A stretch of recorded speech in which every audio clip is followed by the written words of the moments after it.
all right. We're going live. We're going live. Let's make sure that the audio is coming through perfectly over on YouTube. And I see we've already got some chats. I'll get to that in just a moment. Once I've made certain that the audio is indeed coming through.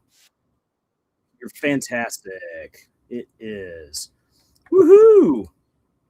Well, hello everyone, and yeah, the Amazing Digital Circus finale has aired already. People have got thoughts. I mean, we've had those thoughts now for a little while, but now we actually get to talk about them because the embargo has been brought low. Hey there, Axel Tovar and Jake Branch. ISO, great to have you here. Guys here, Art as well. And Tyler Goodman also popped in, I see, earlier in Darkest Daydreams. Phenomenal.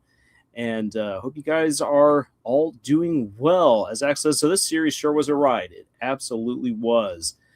And or it says, I was thinking today that the Amazing Digital Circus as a series could make a great movie if someone edited it down to 3 hours. Possibly. You would also have to take out, like, you would have to pare it on down. You would have to take out a whole lot. Plus, as we will discuss, there's also some things I think that you would actually want to add in lieu of the things that you snipped away. Now it says, I wouldn't say that was exactly a bittersweet ending, more just like mellow sweet. Yeah, I can see that. We'll get into we're just already going to start getting into it like immediately once I catch up with some stuff you guys have written right here. And we are live. Yes. Guys there. Yep. Always gotta say we're alive. Jax, if you're not gonna play, pass the ball. I got my Ribbit Plush yesterday. I'm so happy though. I just got today, you guys can't see it, but I just pulled it over to me. I got my Kit plush. I'm so happy. I also got a Farcade shirt, which I'm very happy for. Tyler says, my theory is that the brain scans were used to get rid of toxic insecurities and flaws that made them broken. My theory is that Scratch wanted to live forever and knew his body was going to die and hoped that he could live forever through AI. Oof, those plushes are expensive. That's why I never got one for myself. They better be high quality. They are pretty good quality. I've had a few now for a while, especially for Murdrones.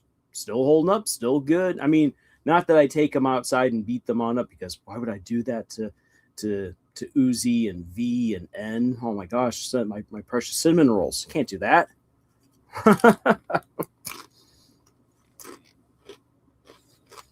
Art says, I love Ribbit. And Art says, Ribbit is the second most attractive frog I've ever seen. So now that you said that, I need to know who or what is the most attractive frog you have ever seen. And TV account, you are not late. You are absolutely on time. Okay, so I'm just gonna bring up our finale right here. Let's just jump already to that ending. Kermit is a 10. Oh yeah, it is very, very hard to beat Kermit. Guys, as the ending wasn't bittersweet at all, it was strangely just sweet. So much for its so much so it's detrimental almost. So let me address the ending as far as what we get.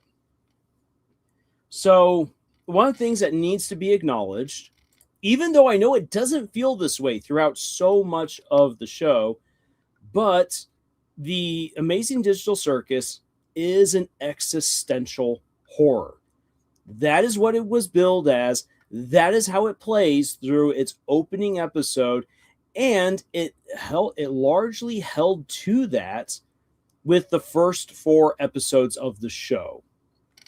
As we began to get more into the characters, and especially more into Pomni and Jax's relationship, the story kind of naturally bent away from that. But the first episode made it very clear, existential horror. Horror doesn't mean that we need to have big monsters coming around, nor does it mean, even with existentialism, that we need to have some sort of Lovecraftian monster arrive and wreck things. So So existential horror, because all of the characters find themselves in a situation where they are trapped. They are robbed of their memories. They're robbed of their physical bodies, as far as they know. I mean, we now, through the finale, everything gets put into context and we now see what's actually happening. But from the beginning, we don't know that. A lot of it is a mystery. If you try to just go along with Kane's game, you get wrung dry and you eventually will become like Kinger and go insane, as the implication. If you try to fight back, you'll abstract, like what happens to Kaufmo. So you're in a damned if you do, damned if you don't, missing everything that really makes you who you are, and you know that you're just a caricature. That is awful. And yet, despite all of that, despite not remembering who you are, so many of your worst aspects, the worst characteristics of yourself are also now brought into the circus. For Gangle, it is her depression and anxiety. For Zubul, it's how uncomfortable they are with their own body, the desire to change. For Ragatha, it is her inability to connect with other people, the fear of her mother, and so forth. For Kinger, it's his insanity. For Jax, as we learn with this episode, it's so many issues. They are trapped with all of that. So it's an existential horror. No idea who you are, stuck in a place, unable to move. Try to leave, you are screwed. If you stay, you're screwed. It is truly a nightmare.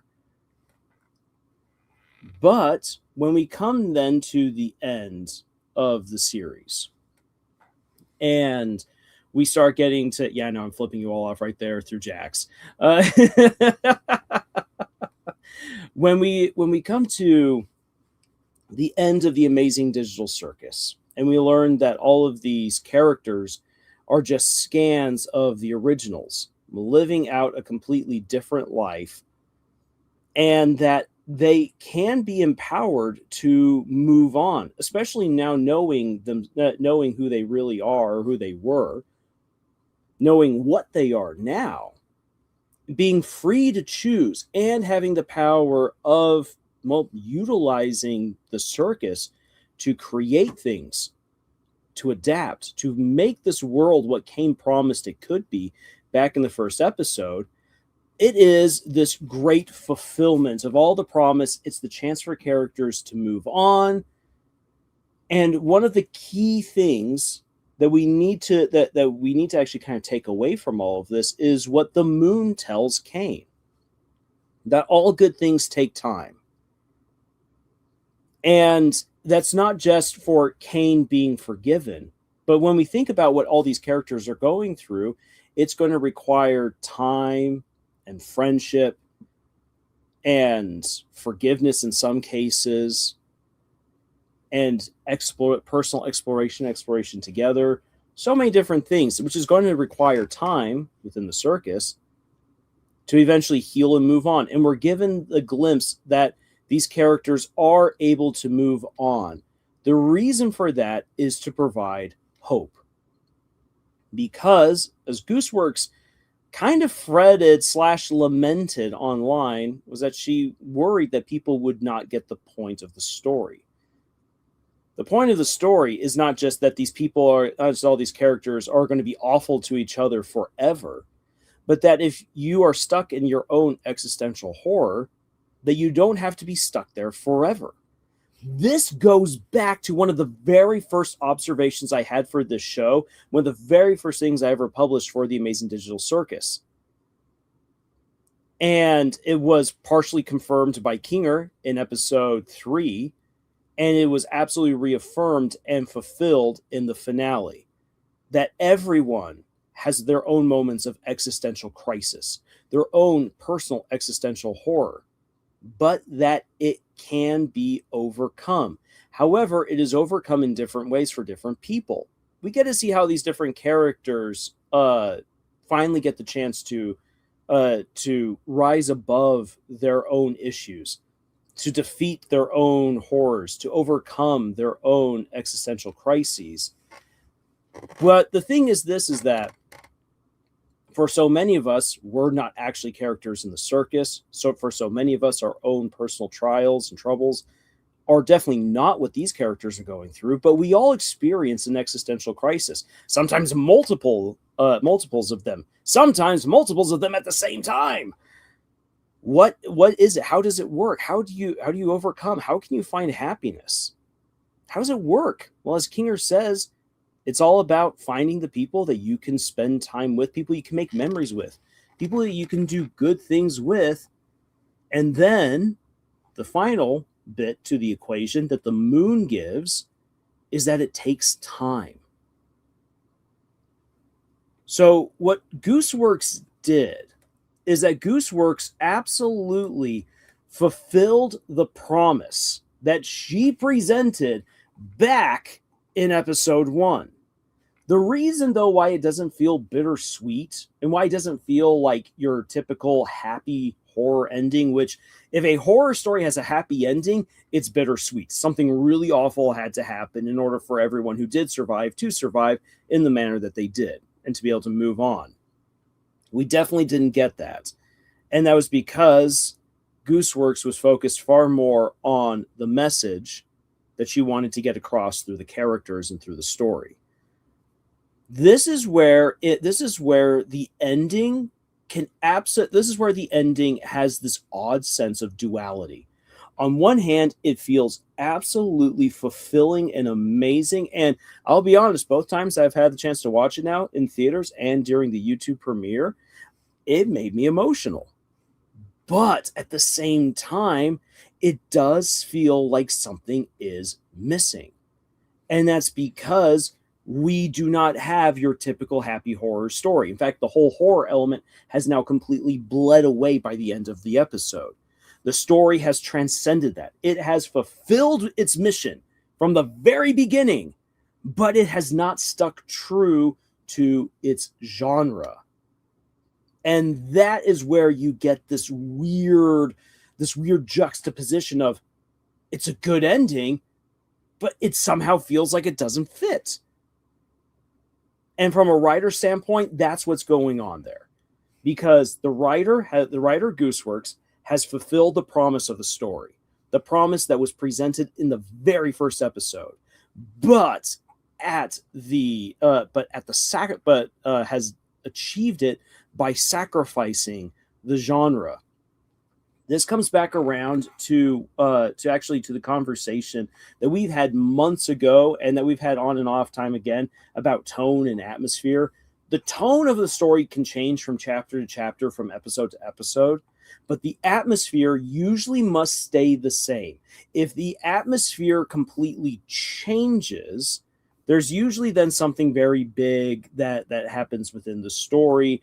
And like it's very, very light spoilers for Mistborn, the atmosphere of the entire trilogy, which is introduced on the very first page, only changes literally with the last 2 pages of the entire trilogy. So the atmosphere has changed, and by golly, it is so well earned. It will be a matter for debate amongst many, many people if the Amazing Digital Circus earned such a drastic change in atmosphere by the end of its finale. So, again, speaking from a writer's perspective, she fulfilled the promise already presented in the first episode, completed the arc of the story, presented and completed the message through the characters. Beautiful, fantastic, phenomenal. But at the expense of the story's atmosphere, transcending its genre, or in some cases, absolutely leaving it behind. And as such, the Amazing Digital Circus is no longer, by the last third of this episode, it is no longer an existential horror, not even in the slightest. And that's a bit jarring. It really is. For some people, that works phenomenally. For others, it just doesn't work. And that's why the ending, as was said earlier, felt like it's mellow sweet. So that's, technically speaking, from a writer's standpoint, that's what we've got going on here. So let me then catch up with what you guys were putting here after the whole Kermit is a 10. And and ours has got a Lackadaisy plushie, actually. Oh, that's fantastic. Axel asks, do you think Kane got off easy? That is an interesting question. I'm going to say no, because Kane actually got killed. Kane's still a part of the program. There was like when I saw him come back, I remember in theaters, everyone was like, "Whoa!" Like there was like gasps and almost nice screams. And I was like, I knew it. Because he's just part of it all. He was so deep within the coding that there was always going to be some way that he came back. The problem is, and this comes back to your question, Axel, like, did he get off easy? It was that, well, Kane only has relatively few minutes left in the episode to reconcile with the other characters, and the story just moves on. And so it feels like Kane got off easy. If you look at it within the bounds of the story, Kane got what was coming to him. Kane realizes that he did wrong, and then Kane begins to move on, and in the right way. Now then, right here, I'm actually going to pause the footage right here to address what ISO brought up here. I feel there were a lot of loose ends, but it left off in a painfully realistic way. I like it, but in an angry way. Now, I get what you're saying right there. And to that point of loose ends, so many loose ends. And the story, I feel like the best way to end the Amazing Digital Circus with the characters just being files of the real people and not the real people imprisoned, an open-ended ending like this is perfect for the situation. But to those loose ends, there are way too many questions and new characters introduced in this finale that do not get the time needed to give them any sense of even a slight resolution. As a result, there are so many things that, even though they are so well done, feel unfulfilling. This is, it's such a contradiction because, by golly, I loved watching this. I've enjoyed watching it both times now. But there are so many mistakes that are made. The only reason why this works as well as it does is because Gooseworks wrote the characters so well, and because the voice actors pulled it off brilliantly. If you did not have the power of these amazing voice actors and of the soundtrack, I'd argue you could not pull out the full potential of Gooseworks character writing. And that's the only thing that makes this finale truly work is its characters. Because if you had characters that were not at the level where they are by the finale in terms of their writing and character arcs, then this would absolutely fall apart. And I do include Ragatha in that, and I will put a pin in that because I have some insight into what was done with Ragatha's character that I don't think most people would immediately think of. It might not even ever think of, to be all honest. Any case.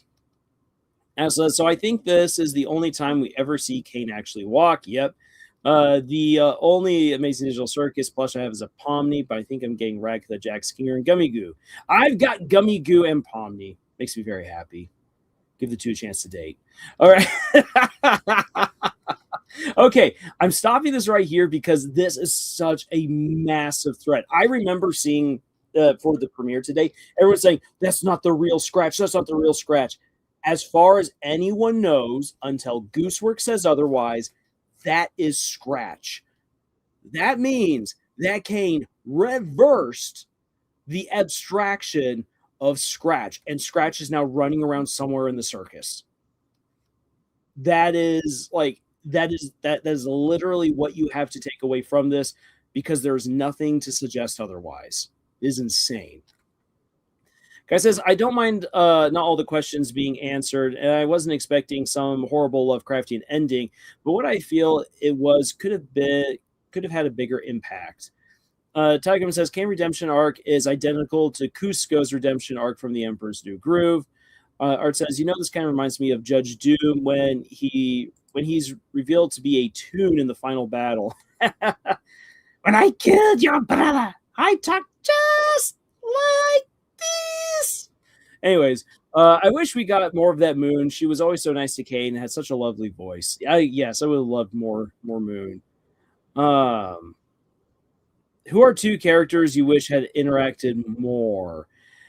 You know what? I would have loved to have seen Gummy Goo come back and just interact. That was something that if you went and saw the movie in theaters, Kane makes fun of the fact that Pommy's got a crush on Gummy Goo, and that would have been hilarious to bring Gummy Goo back, at least for one more bit.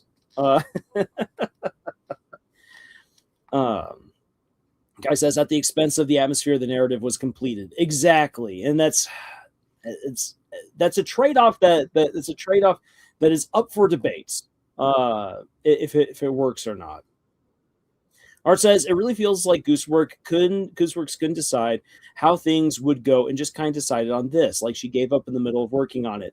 I personally don't agree with that, but it definitely feels like Gooseworks left way too much, not on the cutting room floor, but on the table. Like we've been enjoying this massive feast, and then suddenly Gooseworks is like, okay, now the feast is done, everyone move on. You're like, but there's so much still on the table. You're like, no, you're done. That's what it feels like. It feels incomplete, but not because the message is incomplete. Again, she completed what she set out to do. It broke rules of writing that should not have been broken. Or if you're going to try to break them, she didn't break them right. Wavi's here. Great to have you here, Wavi. Hey, hi, I'm here. I'll say this episode 9 was a solid 9 out of 10 for me. It was really good. Sure, it had a few flaws, but overall it was such a heartfelt and satisfying way to wrap up the series. The conversation between Jax and Ribbit was honestly one of the best written scenes I've seen in indie animation, and I'll stand by that. Oh, yeah, no, the conversation between Ribbit and Jax in Ribbit's room is amazing. It is so well written. It is so harrowing. Dang it. I feel like a lot of people aren't going to be at all satisfied with the abstraction, just staying abstracted. People held on to hope that the abstraction was in death, just a kind of stasis or coma. But again, so to that point, we had two different things introduced in this episode to suggest that in time, the people who've abstracted could be returned to normal, or that Kane could even go back and return them to normal. It is such a huge deal that's just plopped towards the end of the episode. So it's like within 44 or 45 minutes of the episode that this possibility is introduced, and then nothing is done with it.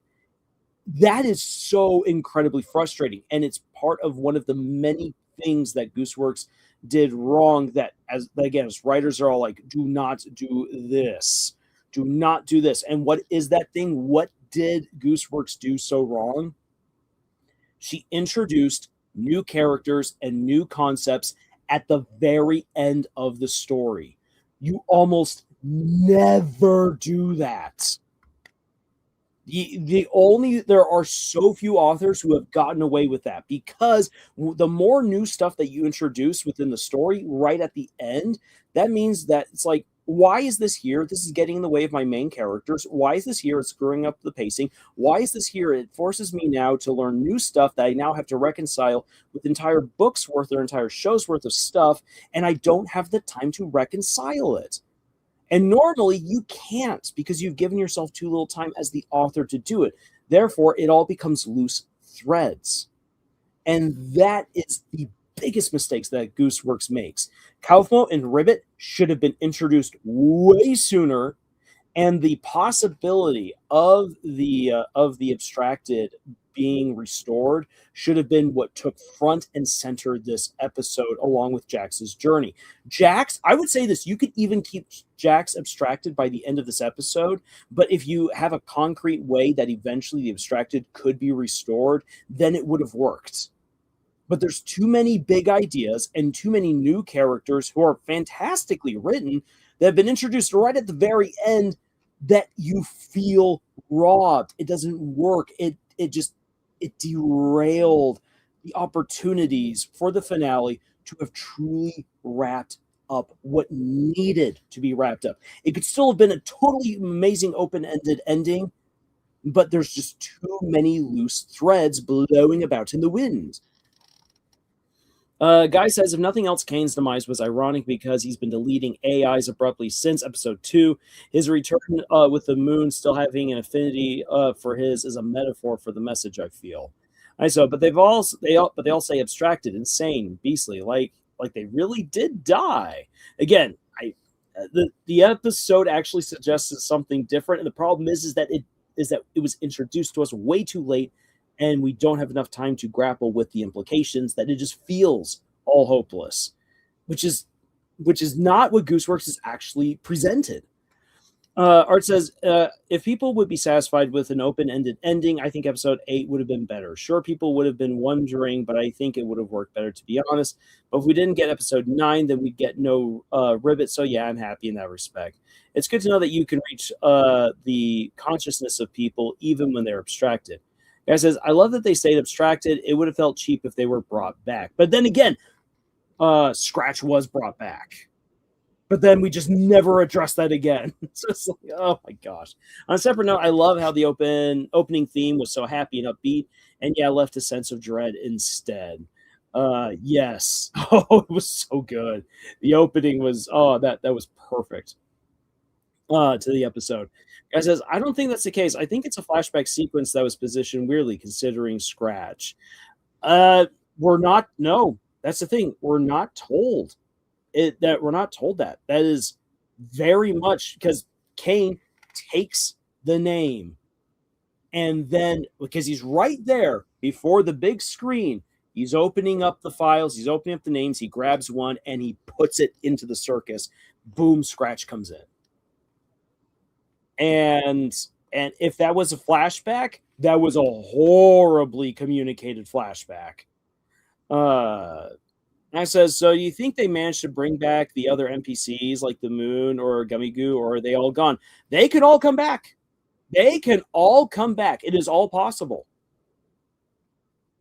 That is quite honestly what was handed to us, because now the Digital Circus is whatever they want it to be. All the worlds are now open. All the characters are there to be had. So there you go. Tyler asks, I hope it'll get a spinoff series. I know they'll not be directed by Gooseworks, but an executive producer for maybe more character interaction, more spotlight of Kane and Moon together. That would be fun, but I'm not going to hold my breath. I think that Glitch is going to move on. They would not touch the Amazing Digital Circus again without Gooseworks. Same with Murder Drones. Liam Vickers is the only guy who will be able to deliver for Murder Drones if they ever do more Murder Drones. And honestly, Gooseworks is the only person who really understands these characters for the Amazing Digital Circus well enough, and all of the lore behind the circus well enough to deliver on any sort of spinoff or continuation. Ribbit's best girl. Oh, Ribbit's absolutely best girl. Sorry, Pomni, but Ribbit was just incredible. You know, if Ribbit and Pomni could interact, they would be absolutely best friends. Excellent says, do you think Jax is trans? Excellent question. I think that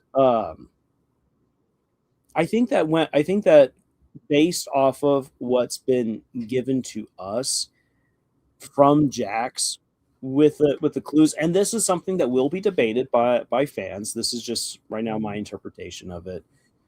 Is that Jax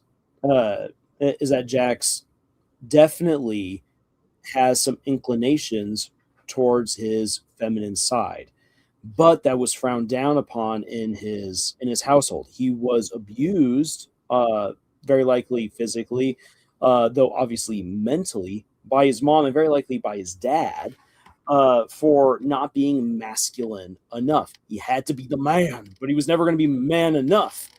And so this puts Jax into an interesting situation where I think that if Jax had been in a healthier if Jax had been in a healthier home environment, I think that he probably would be trans. I think that by the end of the show, based on what is shown to us, both for Jax in the circus and of Jax in the real world, Jax in the circus is absolutely trying to repress whatever feelings he's got. I think Jax in the real world is figuring himself out, is figuring out who he is, where he's going, what he feels comfortable with, and that there's a very good chance that within time he would transition. That is, I think, what is being presented to us by the end of the episode. That is my interpretation based on what we can see of him, based on the context clues given within his psyche when Pomni enters his abstracted state, and yeah, just the pictures and everything. The fact that he goes to Zubal's bar, um, but that Jax is constantly being referred to as a he, even by Kane, and we know that Kane will actually respect people's pronouns. So when we look at it, it's like I think that Jax is at a point where, again, by the end of the story, he's figuring himself out. He's becoming comfortable with who he is, and that could very well lead to him transitioning. That's up for again, but that is up for discussion. That's up for theorizing, and I think that as long as people don't try to force Jax to really be something totally different than from what he is within the canon, unless you're going to write that kind of a fan fiction, then by all means go do. But I think that there's that interpretation is indeed open, and yeah, it makes sense. It makes sense with everything that we've seen. It also makes sense with who Gooseworks is herself and her own story. Guy says, I love that Jax abstracted off screen. It was established that Jax was already disturbed. Having it happen abruptly makes it more impactful than if we had a scene showing it. I agree. I agree with you, Guy. I agree with what Guy said earlier. I don't think Scratch came back, but it was Kane's memory of Scratch's first arrival.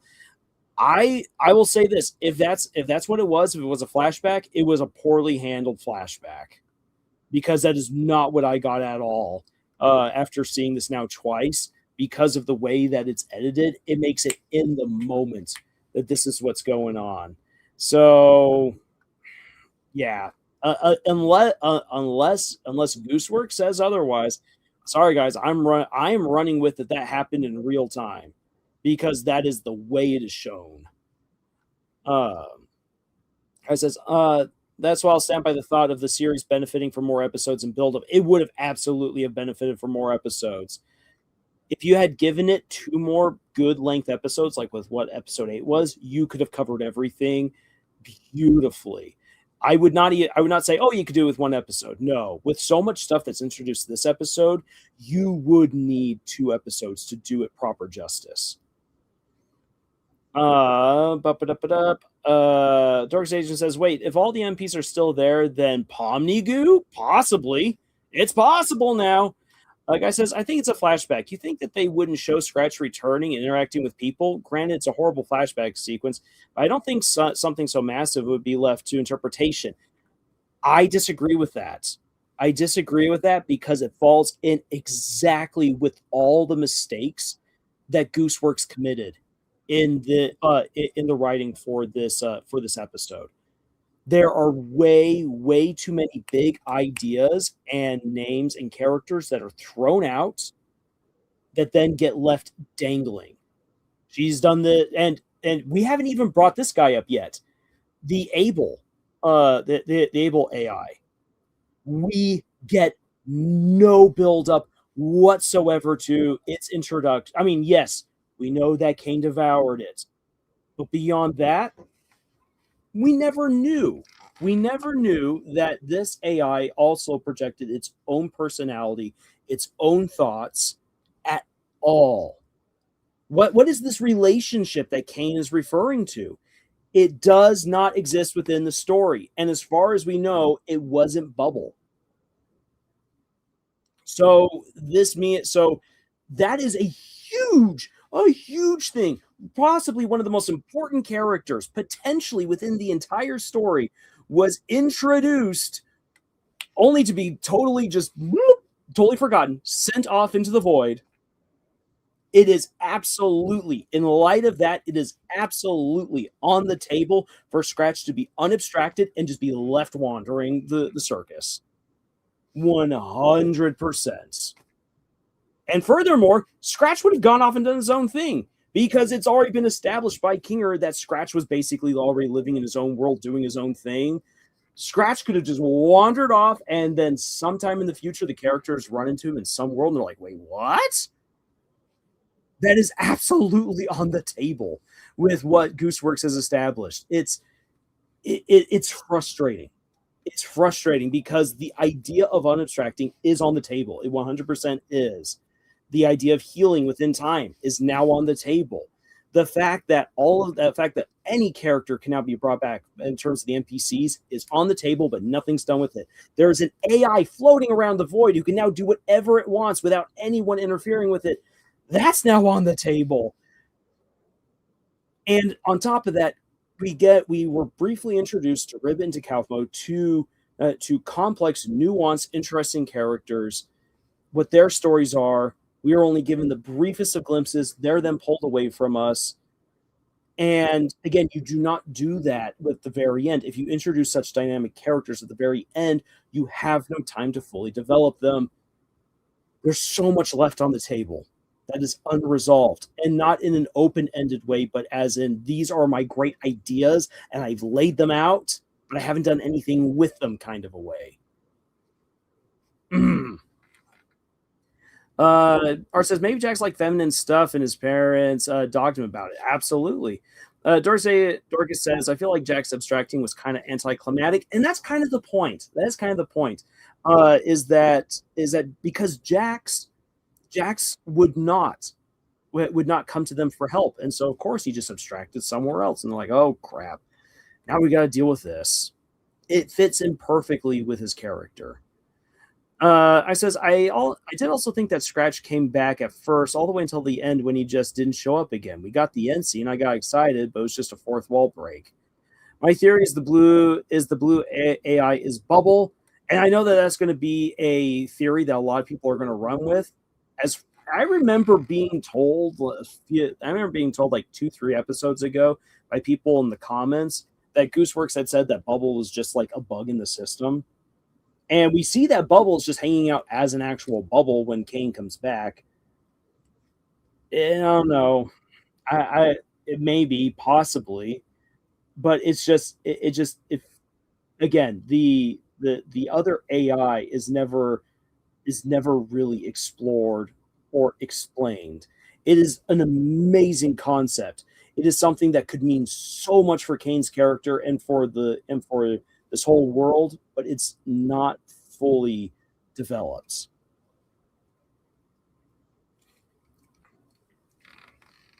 TV Count says, I think the new elements were supposed to be for fans, but things got lost in context. And I can see that, but that's the problem. That's the problem. Like, I can imagine, like, I will speak bluntly as an author.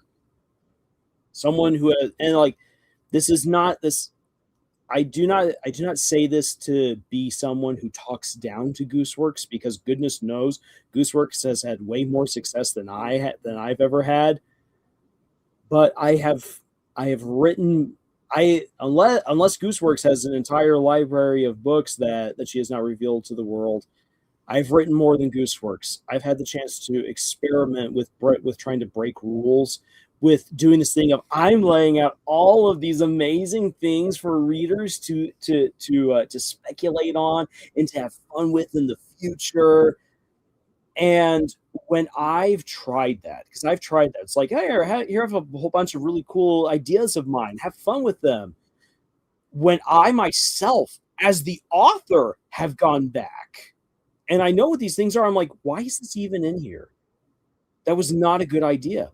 This is nonsense that I will never have the chance to explore again in any other story, unless I decide to deviate and make another story to explore this one idea, which then beats the purpose of just introducing it to the fans to read and to speculate on and to do something with, when they themselves actually don't have the proper knowledge necessary to do anything with it.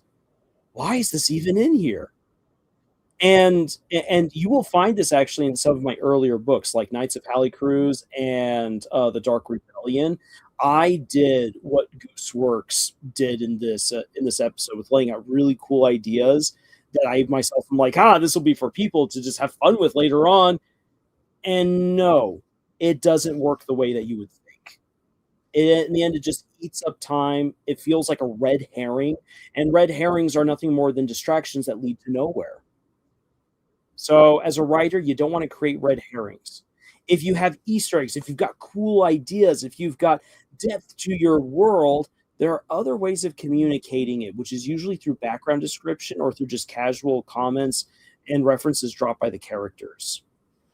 Okay, here we go. We're coming back to this. Let's actually so here we go. Cain opening up the door. So we've already gotten Cain we've already seen Cain viewing himself as a person before. This was already previously shown. So him here in his blocky form was what we already saw previously with him building the stairs. So Mike Dobie, our good old Scratch, creating the body, going into the circus, boom.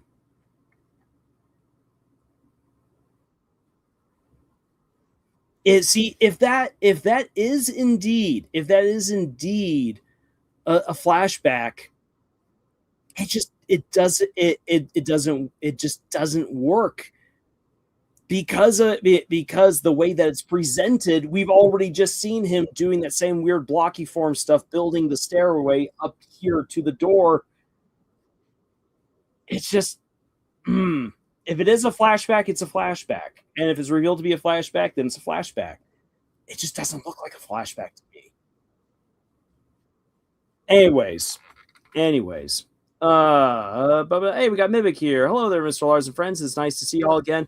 I hope you and everyone is having a wonderful summer so far. Yeah, so far. It's also really, really hot. Oh, my final episode was a huge treat, and there's a lot to unpack. Oh, there absolutely is. Cain's sequence especially makes me frustrated since it was abrupt in an unsatisfying way. I agree with you. So much potential in this Cain moment that's just this, like everything that's happening with Cain here should have been its own episode. Everything happening with Jax regarding Ribbit and Kaufmo should have been its own episode. And then the finale should have existed to tie all of that together. And it could have worked. That's why I say you need 2 more episodes. 1 episode for Cain, 1 episode for Jax. And if you saw it, we see Jax approach Pomni like he wants to talk to her, but then walked away and said never mind. This reflects what Ribbit did to Jax right before her own abstraction. Yeah, no, the parallels are really good.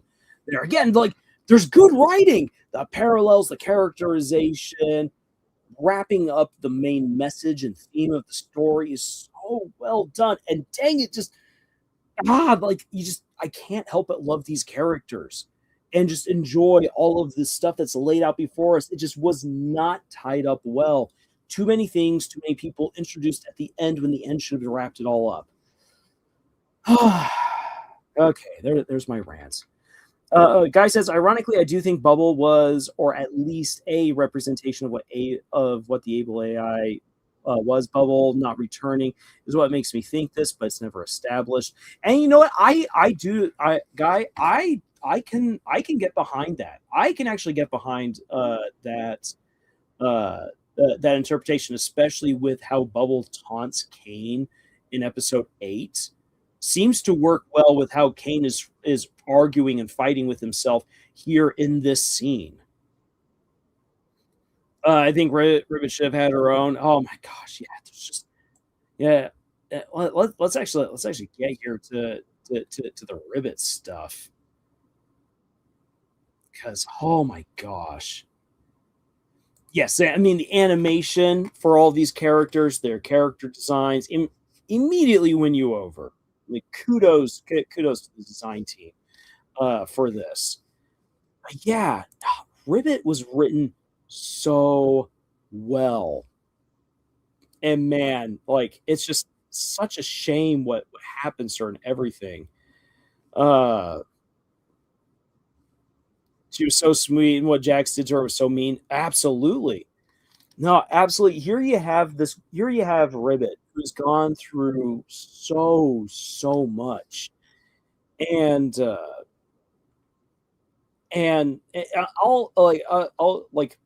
be real, I'll be on it. Let's get real, let's get honest for a brief moment. So when we actually get to Ribbit's not necessarily confession, but her backstory when she's telling her backstory to Jax, it hit home for me, not because I've gone through the exact same thing as Ribbit, but I am from an LDS family. I'm from an LDS background, and I have two sisters who no longer go to church, who no longer want anything to do with my beliefs, and I know what it's like for that kind of a split. Now then, as opposed to Ribbit and her situation in my family, my parents did not disown my sisters, and uh, and even though there is that rift for other reasons, not just difference in belief, there's other things that came into play. That rift is real, but the love of the family is still something that's there. So like it while watching this scene with Ribbit, it hit hard and hurt personally because I'm like, I'm a Latter-day Saints, or she says Mormon. I'm from a Mormon background. I'm from a Mormon household. I have two siblings who, again, have left, and I know what that pain is like. And no, they're not disowned in my case. They are still very much able to talk with the family. In fact, just today, one of them has been in constant contact with my dad about plans for the weekend. So thankfully for my life and my experience, I have a much happier family relationship than Ribbit has had with her own. But what she shares just it hit hard, and so it was relatable and made me just want to know more about Ribbit, not just through her sunny personality, the way that she's able to work on Jax and help him to open up. And it's not just because there's even the chance for a potential romance between Ribbit and Jax. I mean, let's be honest, things were getting pretty strong there towards the end of this scene. Just gonna say, but there's so much to Ribbit that I would love to see. I'd love to see how she has dealt with her own existential crisis because it's implied that she really was able to move on from it until Jax went full toxic on her. It would be amazing if we could get a story, if we could get more from her perspective and see why this hurt so bad and why it pushed her so far towards abstracting, because she's presented as someone who's got it all together, that she figured it out, and that now she's trying to help Jackson return. There's so much to this story that would have been amazing to get more clarity on. And yeah. So I says Goosework said that this episode would make you hate Jax with how vile he was. I don't hate Jax for how messed up he was or for the things he did. I hate Jax because he fumbled the tomboy frog baddie. Amen, ISO. Amen. Jax, you had a tomboy in your hands and you fumbled her. You know how hard I've worked to have a tomboy in my life. Anyways, anyways, here's the thing. I can't find myself hating Jax. I really can't. Because who Jax is absolutely a byproduct of the awful environment that he grew up in. Now then, that does not excuse his choices. In fact, because of his relationship with Ribbit and then later with Pomni, Jax is given two great options to turn himself around and to begin the very hard, very long process to become a better person. But he, in both cases, refused it. When he is at the very end, after he's abstracted, he finally, when it's too late, realizes what he's done and feels sorry for it. Which here's the thing. Again, coming around to what Moon says, that all good things take time. It means that there is, within the context of the show, it means that maybe Digital Circus Jax somewhere far down the line could reform. But that is a huge open-ended question that is absolutely up for interpretation and debate. But the possibility is laid at our feet. It's so heartbreaking to see that Jax became this and that he continuously chose to be his worst self. And it's just, oh, that hurt. That combine that then with Ribbit's story. I just remember in the movie theater just having my heart, my guts just squeezed and wrenched because I'm like, oh, all of this is bad. Oh my gosh. And I just, at that point, I already knew it's too late. It's too bad. You can't come back. Dang it, man. Dang it. Why didn't you make the right choice? And so, yeah. Anyways. Amanda Hufford, the voice of Ragatha, confirms that Jax is transgender. Well, okay, so we got that. Thank you, Tyler Goodman, for the confirmation there. Then Mick says Ribbit was so kind and welcoming, and Kaufmo too. Jax is just such a biatch. Yes, he was in this episode. So would you rather a tomboy frog girl who loves you, B, hate your life? Dang it, why do you present me with such a hard choice, ISO? If you're gonna threaten me over this, I'll have to choose A. Oh, it hurts. It hurts so bad to make this choice. I'll choose A. I said before, I'll say again, Jax, if you're not gonna play, pass the ball. Yes, we got a bunch of guys here ready. All right, of course, everyone's forms that were created in the circus. Ribbit's seems the most simplest, matching her down-to-earth personality. Oh, I like that. It's a good observation there, Arts. Mimic, seeing Ribbit apologize to Jax for thinking she made him uncomfortable at all and just wanted to be friends with him again truly broke my heart. Ribbit, my dear tomboy, frog, queen, king. Yes. I do question the validity of Jax being the sole reason for Ribbit's abstraction. Jax hates himself, and we only get his perspective, his mind. Events could have transpired different, and we'd never know. And that's, again, this comes down to why, there should have been 2 more episodes.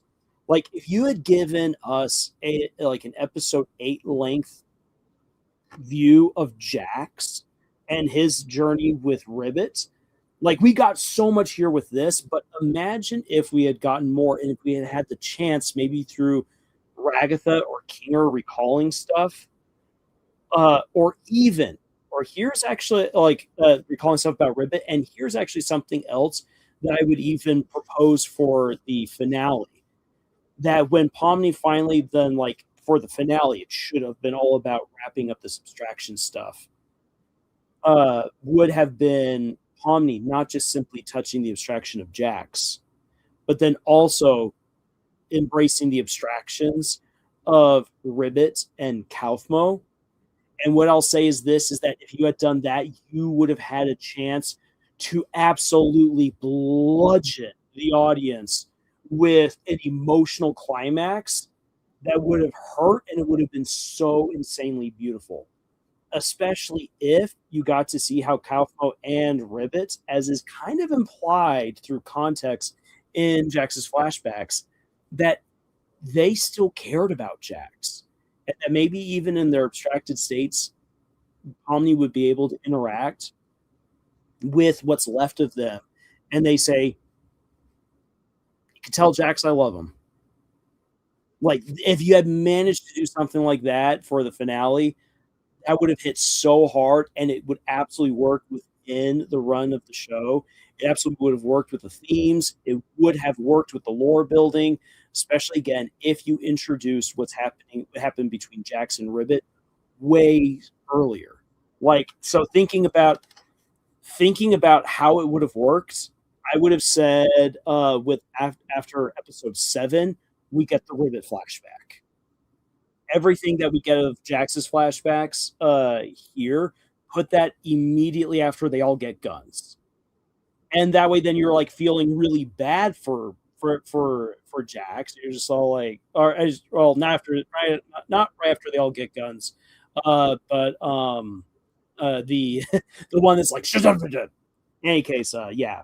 I would have put it right after episode 7, before episode 8, have the events of episode 8, then then it would have actually been episode 9, but then have canonical episode 8 after that be Kane's journey.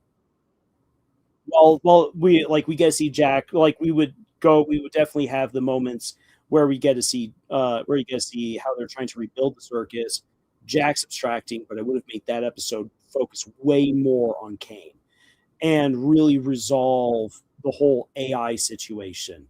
So we then know it's like, okay, so like, and then leave it with a cliffhanger of whether or not Kane is going to come back or not. Like, make it look as if Kane is going to make it as a choice to make, and set it up that where he might possibly not return to the circus, leaving everyone abandoned. So that way, the last episode could be about resolving the abstractions, Kane arriving, and helping smooth things over with the final reveal that we get, and allowing for these characters to properly move on. So that's how I would have done it. That's how Lars would have done it, working with what Gooseworks has given to us. Again, this is Gooseworks' story. Gooseworks knows far better than I do. That would have been my recommendation to her if I had been on her writing team. And you know what? I honestly do not think that Glitch Productions would have been bothered by it. And give me actually just a very brief moment to interject something here about how future productions might roll with Glitch. The showrunners for all of their shows, from Liam Vickers to Gooseworks to Part-Time Seagull, Rubber Ross, and Dana Terrace, they have all presented their plans to Kevin and Luke and everyone else that's probably part of their executive staff, of saying, here's the story. This is what I want to tell. I can do it in so many episodes. That is important because Glitch Productions needs to plan out a budget for all of their shows, so that way they can make it work. That way they know these are the views that we need to get. Also, this is the merchandise that we need to make, and this is how much merchandise we need to sell. This is also what we need to budget out of what we already have on hand in order to make these shows work. Again, the money. Why do we care about the money? Because the money is what makes this actually happen. This stuff does not happen for free. So the stories in full were presented to Glitch, along with what the possible budget could be for each show. I think that now, because Glitch has plenty of money in their coffers, thanks to the Amazing Digital Circus's success, what I would hope is that they now have enough money on hand that a creator for a future show could come to them and say, hey, look, I said I could do the story within 8 episodes, and I still can, but I feel like the story will be much stronger now if I do it in 10 episodes. Is that possible? And then have a very in-depth, very thorough, and very realistic conversation with Kevin and Luke about what could be done. Maybe they could get those than 10 episodes. Maybe they get 9. Maybe they get talked right back to just being at 8 episodes. It's just theoretical right here. But I think that now with enough money on hand, that Glitch could genuinely say, hey, look, if you want to have an episode or more to really fully flesh out your story, we have the resources now to make that happen. You just now need to make sure that you don't waste that budget because money doesn't grow on trees. And so it could happen. Thanks to the Amazing Digital Circus, what we've seen here, what we've seen with the necessity of just needing more time, needing more show, and that if it's done well, a creator can make that happen. Glitch has now the resources to make that a reality. I hope that they learn from what's happened here with the Amazing Digital Circus, that they can make it happen in the future. If any other show, such as Knights of Guinevere, Gameoverse, or the Gaslight District needs it, or any other future show. So just something to throw on out there. Or it says, I think Rivet abstracted from the fact that she grew frustrated not being able to connect with Jax. It seems like she grew really attached to Jax and found something in common with that, only to be lost in the void of abstraction. And I think it's a good interpretation of the events right there, Arts. Isa says, I just realized something terrifying. The fan art of the hot frog girl is about to go crazy. Oh, yes.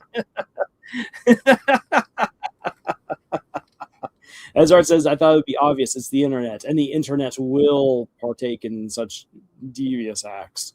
Guy says, if Gameoverse's popularity surges at least half of what the Amazing Digital Circuses was, it can still be pretty profitable. It'll be needed since 2D animation is more costly than 3D, to my knowledge. Oh my gosh, totally forgot about Knights of Guinevere. Whoops, such a good pilot. So here's the thing. 2D animation can become more expensive than 3D depending on what you want to do. In some cases, 3D animation is more expensive than 2D. It all comes down to what your ambitions and aims are within that show or movie using that particular medium. So, yeah. But in some cases, yes, 2D can be more expensive than 3D. In other cases, it's the other way around. Yeah,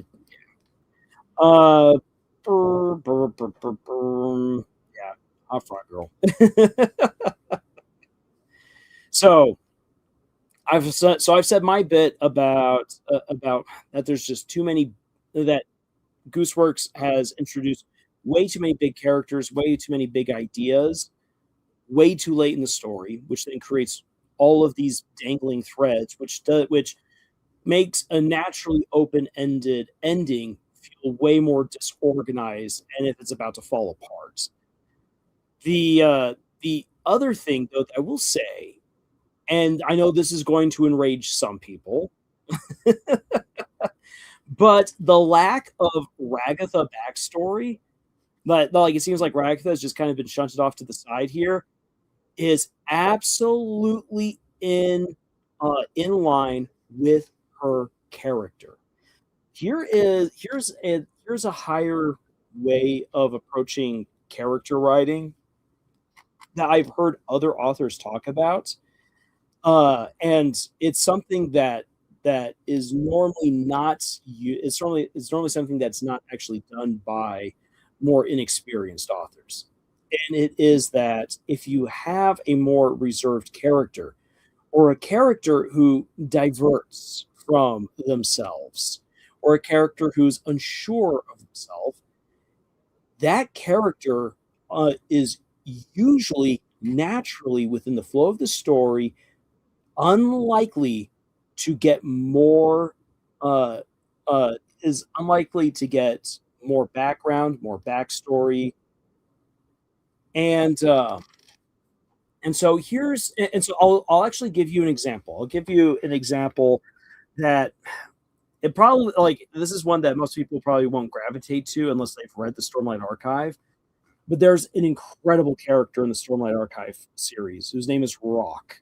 Rock is basically a giant Irish Polynesian cook, who that you find out that he's a slave because he put poop into a guy's food, and that the guy got so angry that he sold him off to be a slave. And you also learn that Rock had possibly had training to be a warrior, but refuses to act as one because his people told him, "No, you're just a cook." And then we get introduced later on to the fact that he's got a large family, and that he's very well known in his home country. His backstory is an absolute mystery, which is crazy because he is everywhere in the story. Rock is in 4 of the 5 books, and especially in books 1 and 2, he is a very prevalent character and very important to so much of what happens. And yet, if you go through all of the details in the series, we know next to nothing about Rock's backstory. We know more about other characters who arguably have less to do with what's happening in the Stormlight Archive than Rock. The reason why is because Rock constantly brushes off questions about who he is, who he was, and how he ended up to be a slave on the Shattered Plains. We have almost next to nothing. And the reason why that is because, again, he brushes everything off. He does not want people to know his story. Ragatha is very similar in that case. Ragatha is always focusing on other people. Why? Because she was raised to effectively be a people pleaser, to serve her mom, to be a doll for her mom. And the Ragatha then in the digital circus is someone who is deferential. And if people ask her for her opinions, her insight, her backstory, she doesn't know what to say. Or she gives very little. And usually Jax then comes in and overrides whatever it is that she might say. So Ragatha, throughout the show until this episode, never either has the chance or the inclination to reveal more about herself. What we learn about Ragatha are tidbits that she just drops in passing. As a result of that, there's no room for us to learn more about Ragatha within the finale, especially with the finale's focus on Jax primarily and then on Kane. And so the lack of Ragatha backstory, the lack of Ragatha character development is weirdly enough perfectly in line with everything that the show has done thus far. It is consistent, and it oddly enough works. And the way that it works is that we got just enough of who Ragatha was, who she is, and we get to see her slowly becoming someone else, someone more confident in herself. In which case, then she has a character arc. A very small character arc, but a character arc nonetheless. And thankfully, her interactions with Kinger and Pomni largely help her to remain an engaging and relevant character, although she has a lesser arc than all the other characters in the digital circus. In fact, you can even argue that Gummy Goo has more of a character arc than Ragatha does, which is kind of sad to say, but again, it's consistent. Her interactions with the other characters help to balance that all out, and she does have a character arc, even if it's small. And so, weirdly enough, within the rules of writing, Gooseworks actually did nothing wrong with Ragatha. But I will say this, for anyone who says that we didn't get more of Ragatha, I 100% agree, and it is supremely frustrating. It's just that it lines up perfectly with the writing. You can disagree with it. I disagree with it, but that's the way it was done. Objectively speaking, it flows right within the rules. Oh boy. Not quite a hot take, but from me, but some writing insight that I know will grind against people's fan sensibilities. Amaka says, I think a combo of 2D and 3D in the original style of the Gaslight District would be cool. I agree. I think it'd be really cool. Jax truly fumbled for sure. He could have been the princess of Ms. Ribbit, could have been the frog he'd kiss.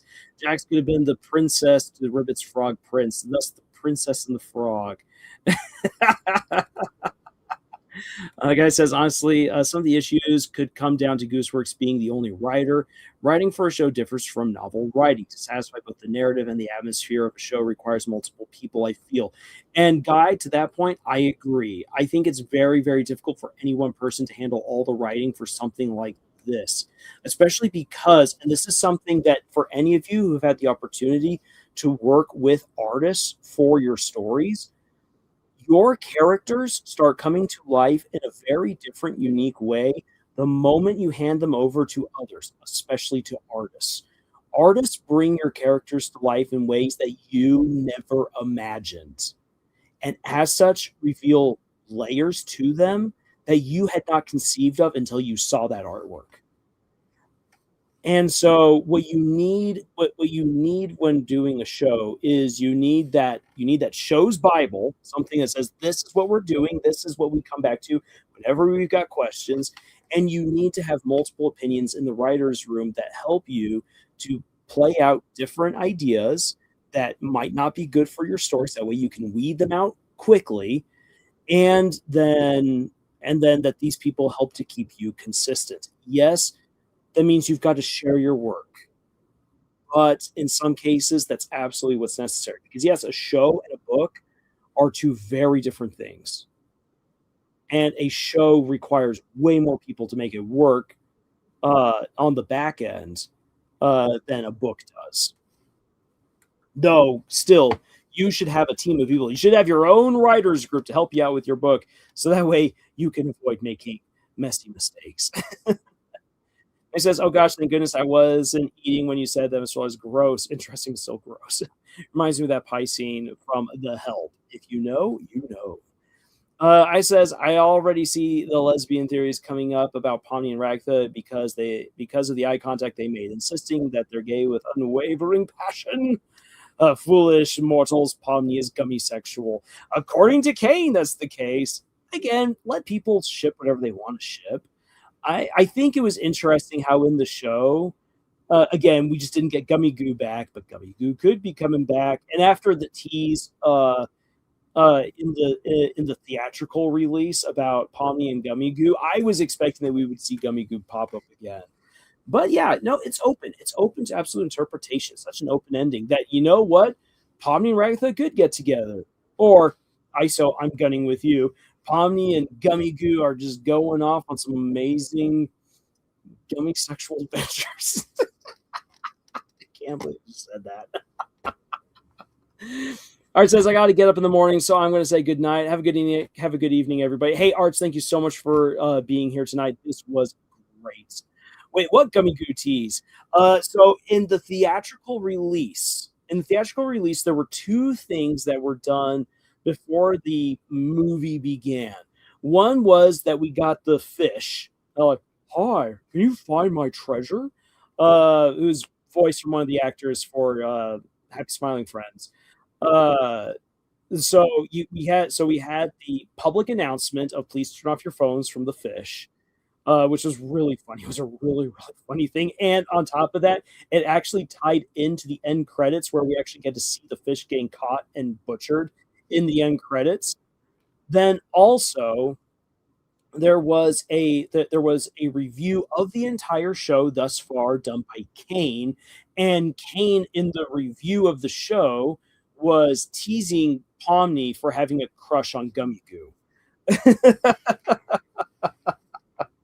So kind of confirming that it's not just that, "Oh, hey, it's my friend Gummy Goo," but that Pomni had feelings for that Aussie lizard. I mean, I also have plenty of feelings for the gummy lizard, the Australian gummy lizard. Anyways, so let's see here. What else then? What else then should we talk about or say in regards to the finale? What are some things that popped out there like, "Ooh, we should talk about this more"? I know that we had a request about tropes that were used in the finale. What can we learn about the usage of tropes? Yeah, after an hour and 14 minutes of some analyzing, some ranting, some gushing, some theorizing, we've now got confirmation about trans Jack, so we got that. And if someone can get the confirmation about the Kane flashback, then I'll retract what I said about Scratch being brought back, and I'll say it was a flashback. uh, let's see here. Yeah. So what else would you guys like to bring up in regards to this finale? It gives me a chance to drink some water. Ooh, actually, as you guys, as I do hope that some of you are putting some of your thoughts and some other questions there in the chat, so we can continue the discussion. Coming back actually to the matter of editing, having other people in the room to help that could have helped out Gooseworks with the story, looking back on maybe what could have been done with the show to like just uh, better develop the themes, better develop the characters. Those 2 episodes that I say would really have helped to pad things out and make sense of everything. uh Gangle and Zubul experiencing passion in the credits. Yes. Actually, let me pop back on over there. We'll get to we'll get to that. Episode 9 got 12 million views. I hope Glitch will get 25 million subs. That'll be awesome if they get there. And I'm so happy that they've already gotten 12 million views, because given the leaks and given the theatrical release, like logic would dictate that not as many people would show up for the premiere, but it's having a pretty strong showing thus far, and that's really really good. That's really really good for just the fan dedication for this show.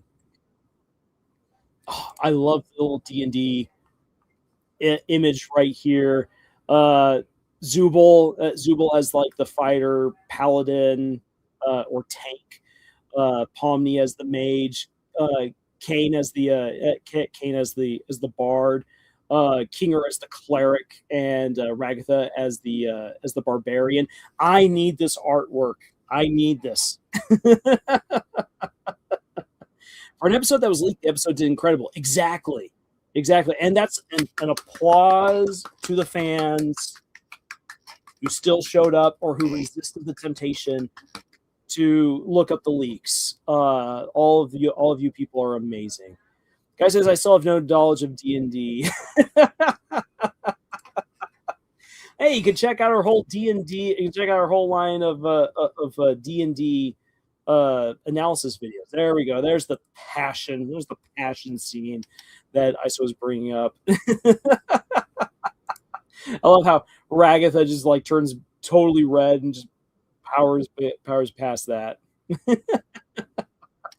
Tori says, I know why the Amazing Digital Circus VA D&D live stream wasn't canon. All the classes were mixed up. Mick says, who knew the amphibians like Gummigoo and Ribbit would capture the hearts of so many, especially Pawnee and Jax's hearts? I know. Give us more of that, Gooseworks, or all right, Glitch. I guess now it'll be Glitch, because Glitch now has full control over this stuff. They can at least give it to us in the merch. Kane has the bard. As the bard symbolizes for the fact that he gave up on being God and became one of the gang and lets others make their own adventures. Exactly. And Gummigoo is a reptile. Yeah, no, the reptile and amphibian gang. The cold-blooded, well, say the cold-blooded characters are the ones who have somehow stolen our hearts. How beautifully ironic is that?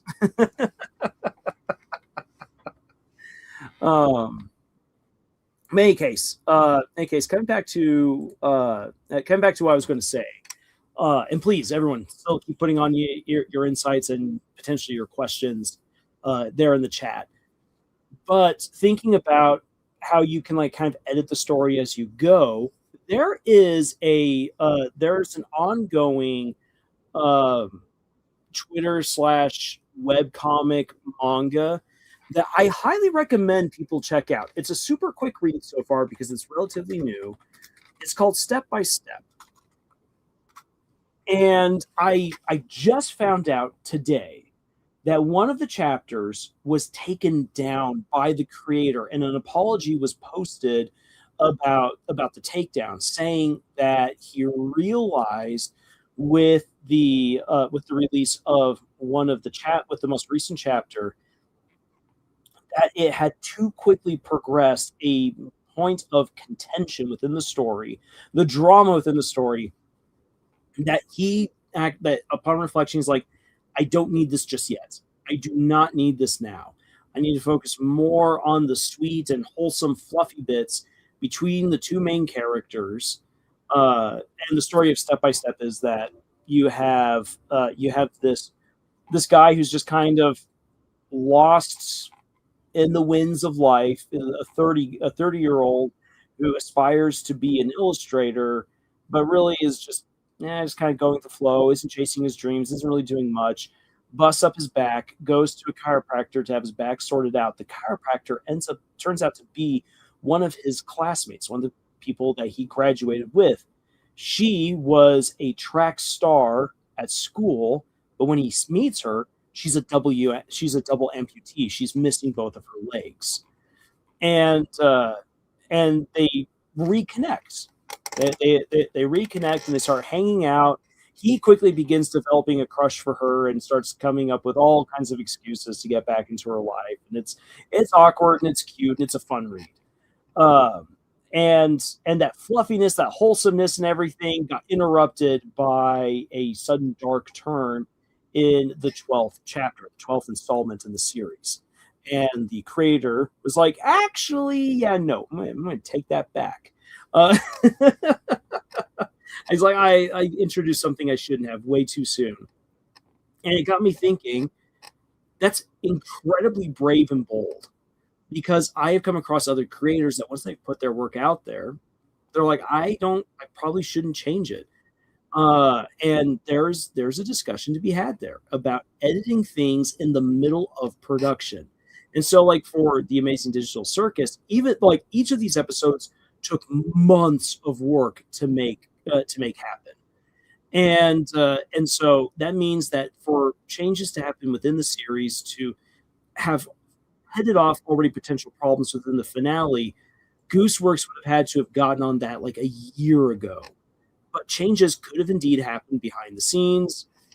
It's just, yeah. If you're going to edit something in the middle of your work, it's better to edit it then than to get to the end and then realize maybe I should have fixed that actually. Oh no, it's out there for the whole world to see. I'm so glad that you already know about Step by Step. More cute tomboys. Yes. Oh my gosh.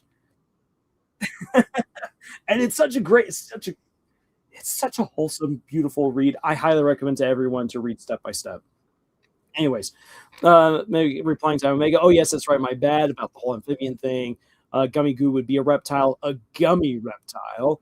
Clearly, I need to go back to school and relearn my animal species all over again. Hey, at least Mimic, you're not as bad as Mace at Legends of Evantris, who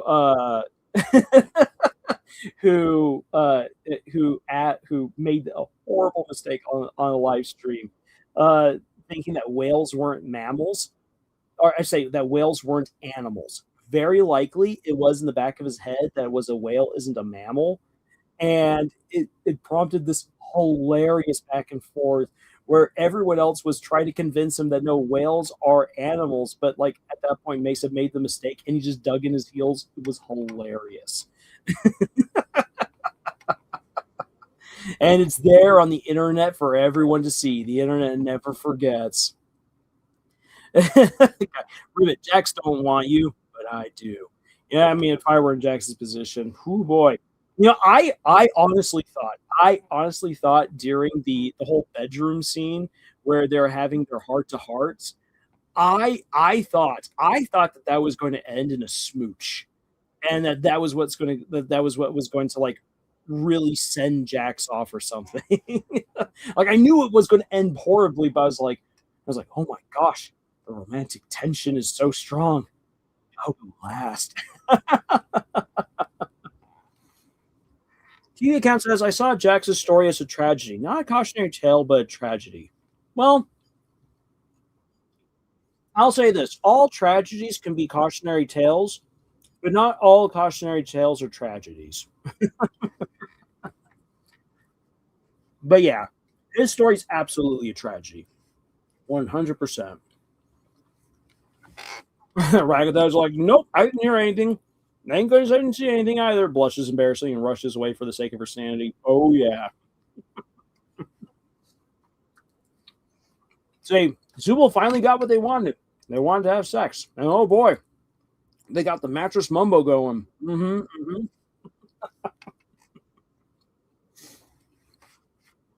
Sorry, I just put some in my mouth and I'm trying to chew that on out.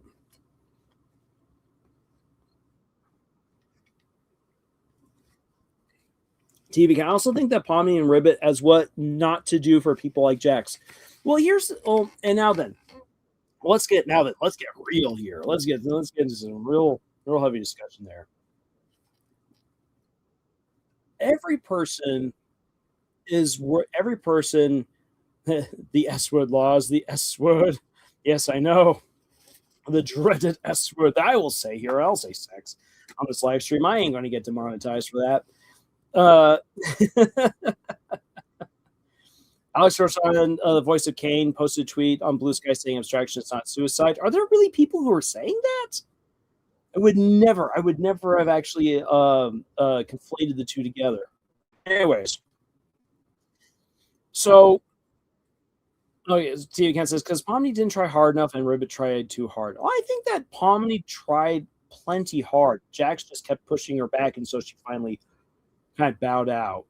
Yeah, there is a middle ground, but also a person who needs help needs to acknowledge that they need help and needs to want it in order for it to work. And that's the problem with Jax. Jax didn't want it because of Jax's own warped sense of self, which is just Anyways, there is a lesson here. One of the lessons is that everyone is worth a chance, and even worth multiple chances.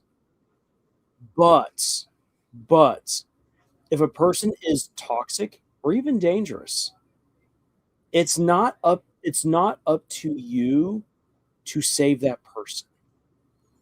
It's up to you to be like Pomni and Ribbit and still care about other people, which is so dang hard sometimes. There are people that I know I need to show more charity towards, but are just objectively awful. And they're in my life. I can't escape them to a certain extent. But even they are are due a chance, multiple chances even. Because if someone can change and change for the better, I can just say from my own experience, I'm happy that people gave me the chance to change. And it gave me multiple chances to change. And that over time I've become a better person. I have also seen others truly just become beautiful individuals inside and out because they decided to make the right choices after having made horrible ones. I have seen amazing stories end happily for people. I've also seen them end horribly. And what happened to Jax is sad. Even if he earned and deserved the consequences he brought upon his own head. If Jax could have been helped by Ribbit early on, Ribbit abstracting, Kaufman abstracting, Jax abstracting would never have happened. Let's say that unfortunately, Kaufmo and Ribbit, well, they did abstract. Let's say that that was unfortunately unavoidable. But let's say that Pomni could finally have reached Jax and helped Jax out, and that Jax wouldn't have abstracted.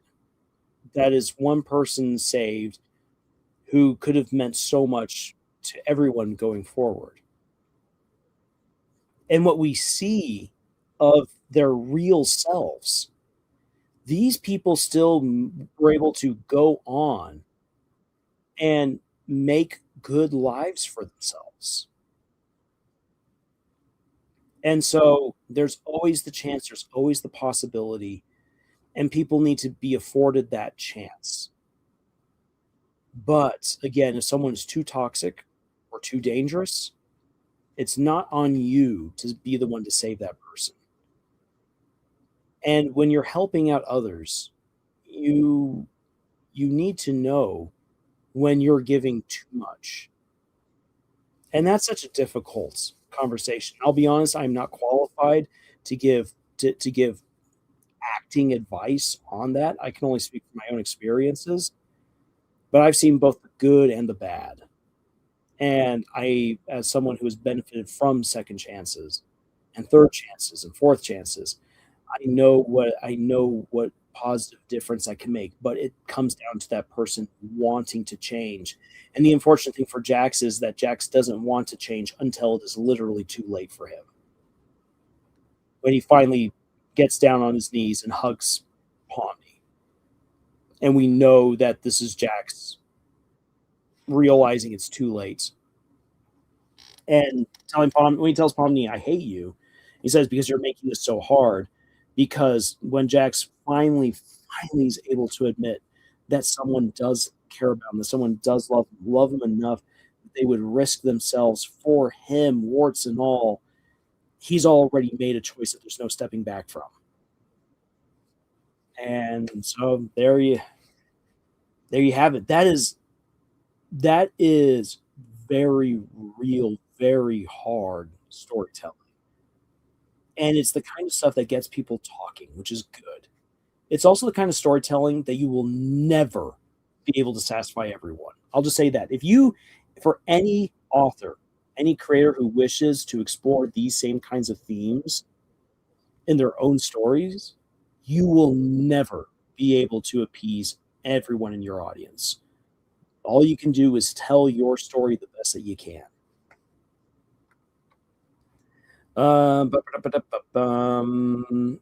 Benedict says yes. The exact same thing. When I saw that in the end credits, Zubul finally achieved their dream of what they wanted to do in the circus, and Zubul got to do it with the person they love. Oh yeah. And then it ends up causing completely reactions. Do you think there couldn't be a healthy middle ground? There is a healthy middle ground, but again, that depends upon Jax.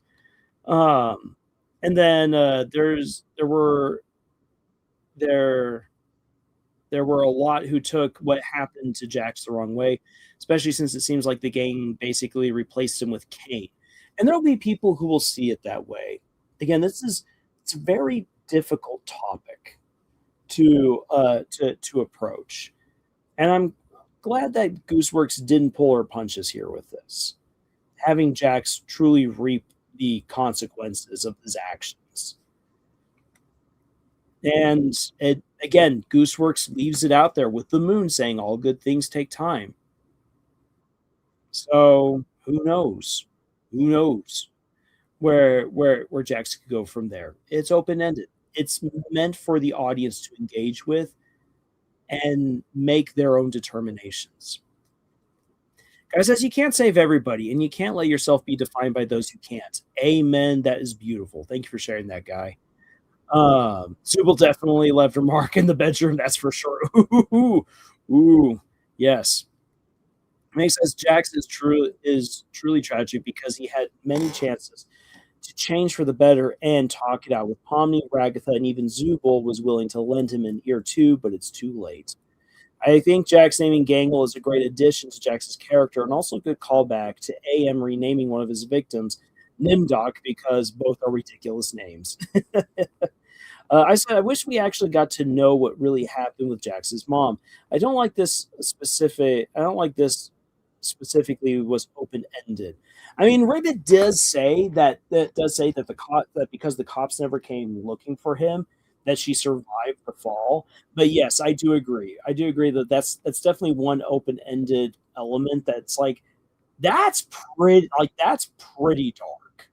Like either commit or don't to what happened with the mom. And I'll be honest, at that point in the story, like even when Ribbit said like, "Well, the cops aren't after you," which means that she must have survived, and I was all like, "I'm like, don't give me that. I am full on willing to accept that Jax offed his mother in that fight, even if it was accidental. That happened, and that's going to have a real impact." In which I mean, I think part of the beauty of this episode is that it shows how all of these different choices that Jack's made, the events of his life and so forth, really led to this outcome. Not that it was inevitable, but it was an outcome that that was absolutely earned for Jax. Guy says, "Oof, so many additions, not enough answers." Again, yes, so many additions, so many things. Like so much of this stuff should have been introduced way earlier in the story.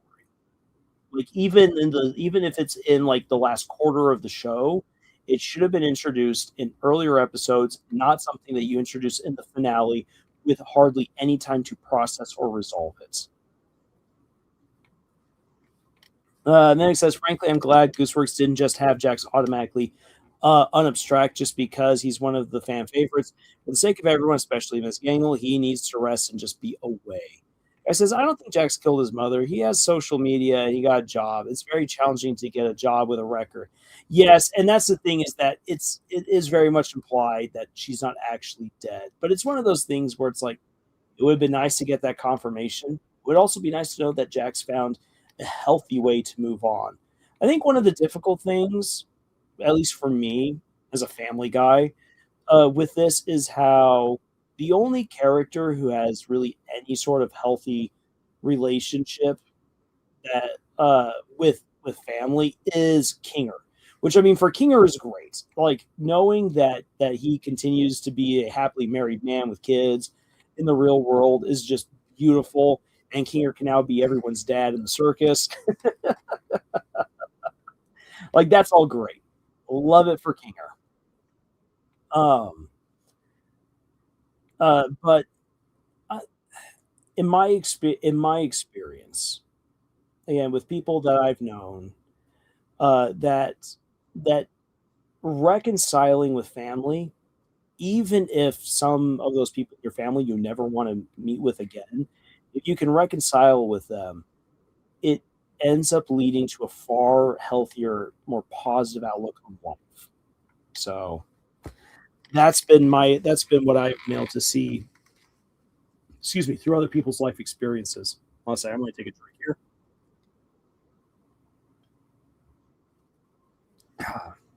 ISO. I find it so funny how IRL Jax looks like a dark-haired Goblin King from Labyrinth. Yes, thank you, ISO. I was trying to figure out why live action Jax looks so familiar to me. Does Jax listen to Linkin Park? Oh, I hope he does. Mig says, "I do love at the very end we get to see the characters' IRL selves at the bus stop. I thought it was so cool, and Kinger still looks as sweet as he can be in human form. Ragatha too. Oh yeah, I loved that. I loved how you could see. I loved how these strangers in the real world could be next to each other, and that uh, I loved how they could be next to each other without knowing really who they are. And we as the audience know that all of these people have the potential in them to form relationships here and even become friends. And you just hope that maybe on this awkward bus ride that they might just end up talking. Now that if Jackson listens to Lincoln Park, what would be What would be Lincoln? What would be his favorite song from Lincoln Park? Would be the next question. So let the fans determine what song from Lincoln Park would Jax listen to the most. What would be his favorite?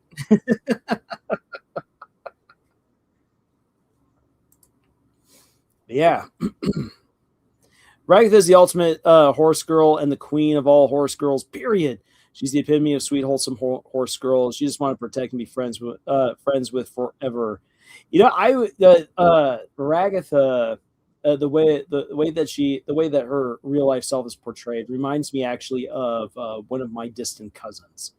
Though happily, that distant cousin has a very healthy relationship with her mom. So yay. Doesn't everyone listen to Linkin Park? I mean, everyone should at some point or another. Excuse me. I tried so hard and got so far. You know what? Actually, that would be a song perfect for Pomni trying to deal with Jax. We didn't get to see Ribbit, Scratch, or those other few characters' human forms because they're likely still alive too. Yeah, I know. It would be neat to see them. Well, then again, Scratch is very likely dead because he had a brain tumor, and actually, having known a guy who had a brain tumor and who fought it for quite some time, he eventually succumbed to it as well. So it's a hard thing to come back from. Oh my gosh, the scene where Pomni interacts with the different versions of Jax, uh, it's just so telling about who he has become as a person. Yeah, I really really enjoyed it.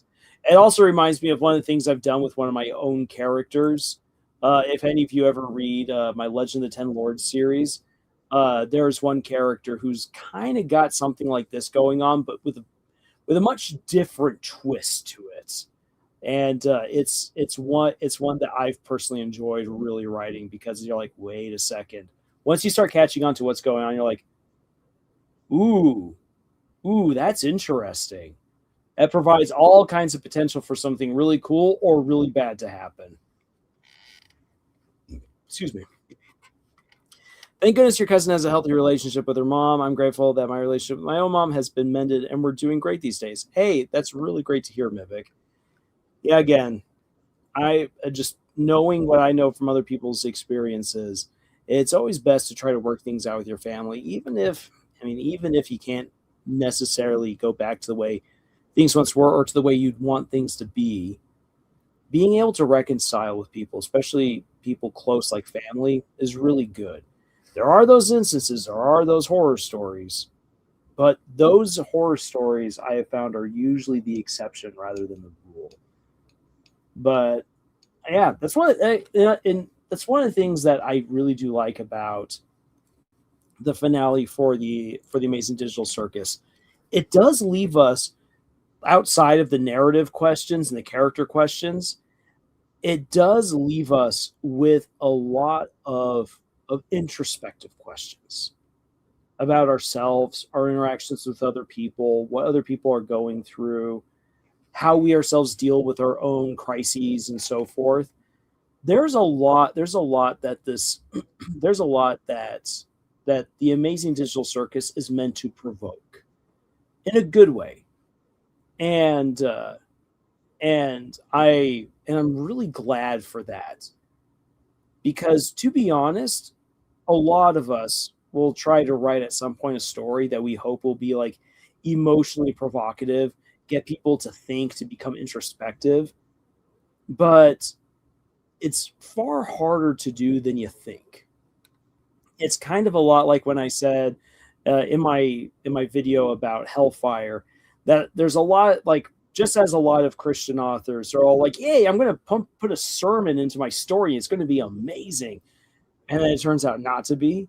Uh, it's the same way for people trying to write stories where it's like I am going to have a story that's just going to be so insightful into life. It's going to make you rethink all these things, that so often it's a whole lot harder to draw out the audience's introspectiveness than we'd like to admit.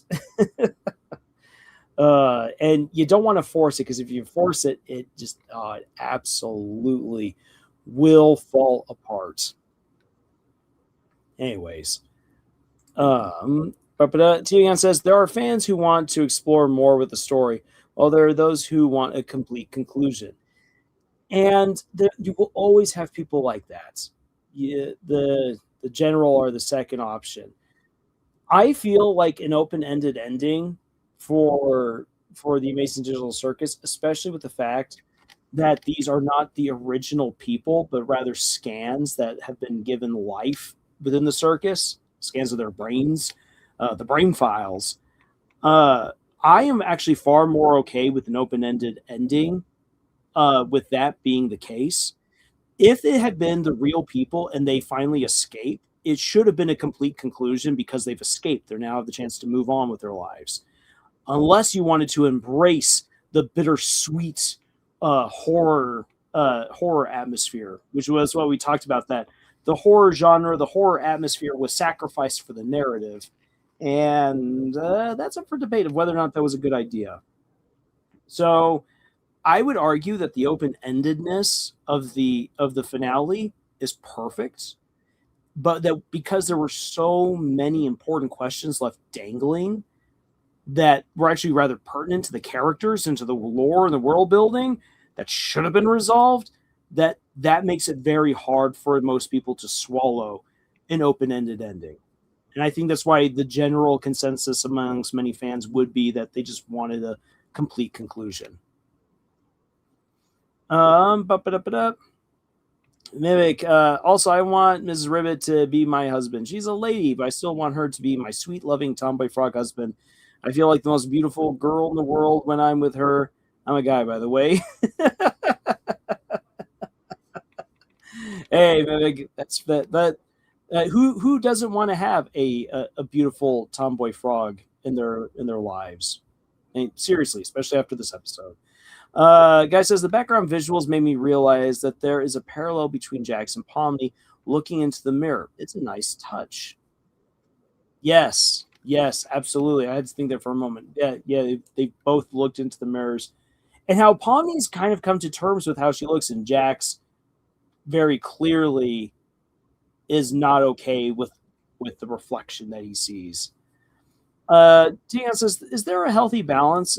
Is there a healthy balance, especially knowing how angry we're with stuff left in the air? Oh, yeah, there is a healthy balance of open-ended and answering. Like, you can have an open-ended ending that still has resolved a lot of stuff. Let's see here. Let me. So I'll actually get. So here's one. Here's one that's an open-ended ending. It's the Return of the King. The Return of the King is absolutely open-ended because, well, Aragorn still has a lot of stuff to resolve. He's got a kingdom that he's got to fix and repair and get back into shape. We don't like, unless you read further into the lore of Middle Earth, you can't really appreciate what Frodo and Gandalf are doing. Sam, Merry, and Pippin are just returning to their normal lives, which Frodo prophesies for Sam that all these incredible things are going to happen, but we don't know that's what's going to happen.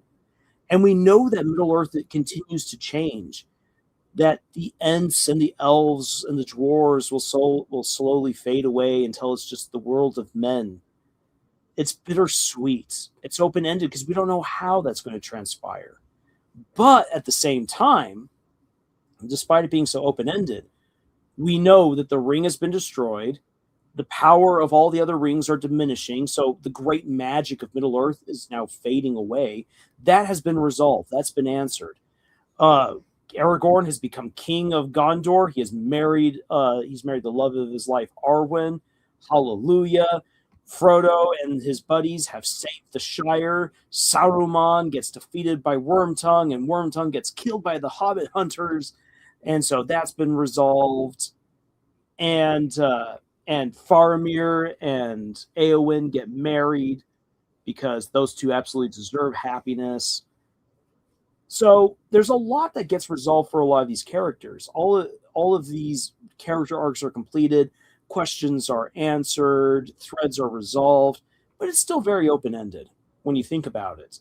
The Return of the King is a fantastic example of an open ended ending that resolves everything that needed to be resolved, everything that was introduced in the Fellowship of the Ring, in the Two Towers, and the Return of the King that was important, all was resolved. So there's your healthy balance. Guy says there's this anime called Monster with an open-ended ending that's beautiful. There's this other anime called Ergo Proxy. I think I've heard of Ergo Proxy. That has an open-ended ending that's very beautiful, and that's about all the anime I've watched. Hey, but at least you've watched two very fulfilling anime. Let me think here. Anime with an open-ended ending that was like fulfilling, that actually answered again what it needed to. Gurren Lagann. Gurren Lagann has such an open-ended ending, but honestly, all the major stuff that needed to be resolved is resolved. It's just such a horrible rug pull what happens with the wedding at the end. Oh my gosh. I was angry for what happened, but by golly, it was still good. And then another one, I need to go back and rewatch Guilty Crown, because there's a lot that I liked about Guilty Crown back then, but that was before I really got into writing. I feel like if I go back and rewatch Guilty Crown, I'll have a lot of negative to say about it, probably. But I remember Guilty Crown having a really good open-ended ending, with where some of the characters kind of go with their lives, but the big conflict has been resolved of the strange Adam and Eve gene. That series took a really weird turn there at the end. But hey, it resolved all that. TV count. So that's how open endings are supposed to work. Leave characters on a conclusion and hopeful note. Yes, but it could also leave on a very dour note. An open-ended. So I guess we should first qualify what actually makes a definitive end. Because there's and then they lived happily ever after the end. You mean you've put the end on it. Boom, it is done. Other definitive ends. Let's see here.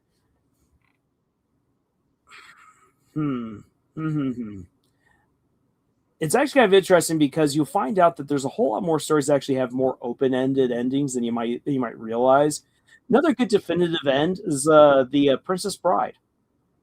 The Princess Bride resolves literally everything that needs to be resolved. True, you can still ask whether or not Prince Humperdinck is going to keep to his word, or if he will hunt down Wesley and Buttercup, but everything is resolved. All these important things are resolved. The story of the Nutcracker as a definitive ending. Mistborn, definitive ending. Because again, all these important things are all wrapped up. You know that this is the end. You know that you can walk away from the story feeling absolutely fulfilled. Sure, you might have your own personal questions, but there's nothing left to prompt you to say, but what if? Oh, but what if? An open-ended ending is one where it leaves open questions for could it continue? Or, dear viewer or dear reader, if it were to continue, how do you think it would? Guy says, at least a feeling of conclusiveness. The Road has an open-ended ending also. Ooh, yes, I was thinking about The Road in the back of my head. Thank you for bringing that up. It's beautiful in a more melancholic feeling. The Road definitely has an open-ended ending, all at the same time concluding certain character arcs. Sion says, and don't add last-minute concepts with little to no room to explore. Exactly. Whether you're writing an open-ended ending or a concise, conclusive ending, you should never introduce big concepts or new characters without time to further explore them. Um, let's see here. Ooh. Mm-mm. Oh, okay. So here's an example. Here is an example of of of a story that actually has a conclusive ending, but it actually is the first book within a series, and it ends up being like really, really amazing as it goes along. And it's one instance where if the series had never taken off after that first book, you would never have known. But it introduces something big that does become important later on, and that is the Sphinx in Fablehaven. I mean, let me think about this here. Hold on, now I'm slowly now beginning to now I'm beginning to doubt myself. Is the Sphinx? Hold on a second here. I gotta quickly look this up here because I think I'm now beginning to get something wrong here. That the Sphinx, I think the Sphinx actually shows up now in the second book rather than immediately in the first. Okay, yep. Going back to it, the wiki has proven what I was going to say wrong. It's not the Sphinx that's introduced at the very end of the first Fablehaven book. It's the Society of the Evening Star.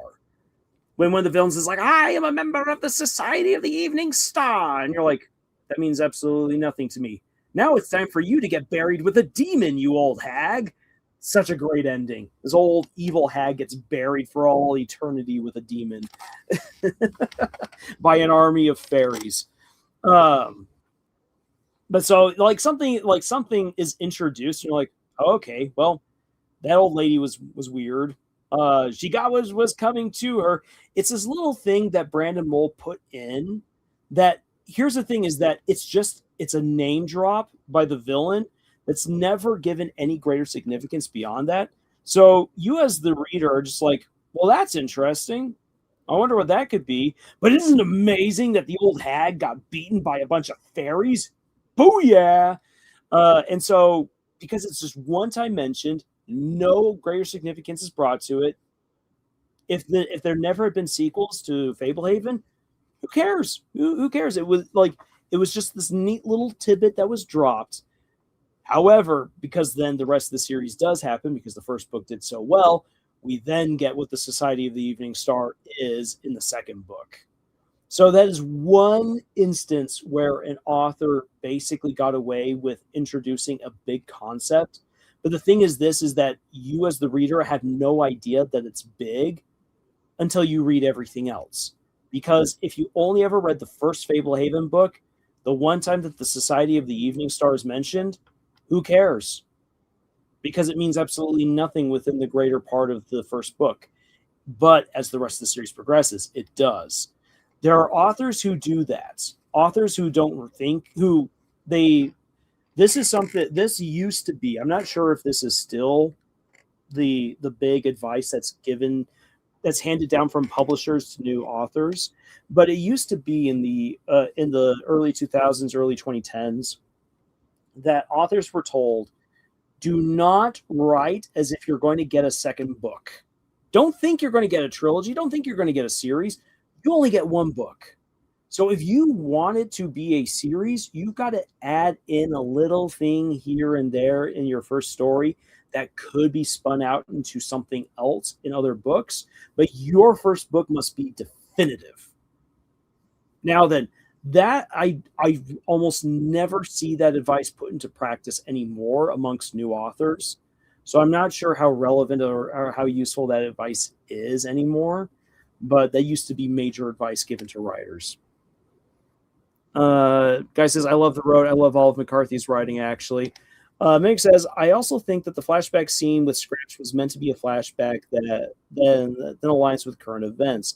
That scene was using the parallelism to show what Kane learned from his biggest mistakes to try to fix things. Okay, thank you for putting that in, Mimic. We have other people defend. We now have more defense for the flashback arguments. I find myself now as the outlier. I will still stand on this hill. But thank you for that. Thank you for sharing that. That's good insight there, Mimic. TV account. That's interesting. People had no idea it was a flashback overlap with the present. Exactly. I don't feel like it. I don't feel like it's. I don't feel like it presents itself well as a flashback if it is a flashback. If it is a flashback, I would say literally you could have changed it with like 1 or 2 seconds more to just really then make that clear. We'll see. Mick says, I don't think Mr. Scratch could just suddenly be respawned. It's just out there forever, all alone. I also think it was to show that Kane was learning from his past actions and to not repeat them again. Yeah, possibly. I suspect that particular scene is going to be one that will eventually get Gooseworks to deliver some sort of definitive statement on whether or not that was a flashback or if Scratch actually was brought back. Because if it was a flashback that fits in well with the story, and Scratch was indeed brought back, that's a big loose thread that should have been tied. I'm just gonna say. Just gonna say there. But yeah. So let's hear. Anything else you guys got? Anything else you guys want to bring up about this finale? We've had a chance now to do almost 2 hours of just strictly the Amazing Digital Circus analysis and commentary. This is amazing. It's good stuff. Very good stuff. Can't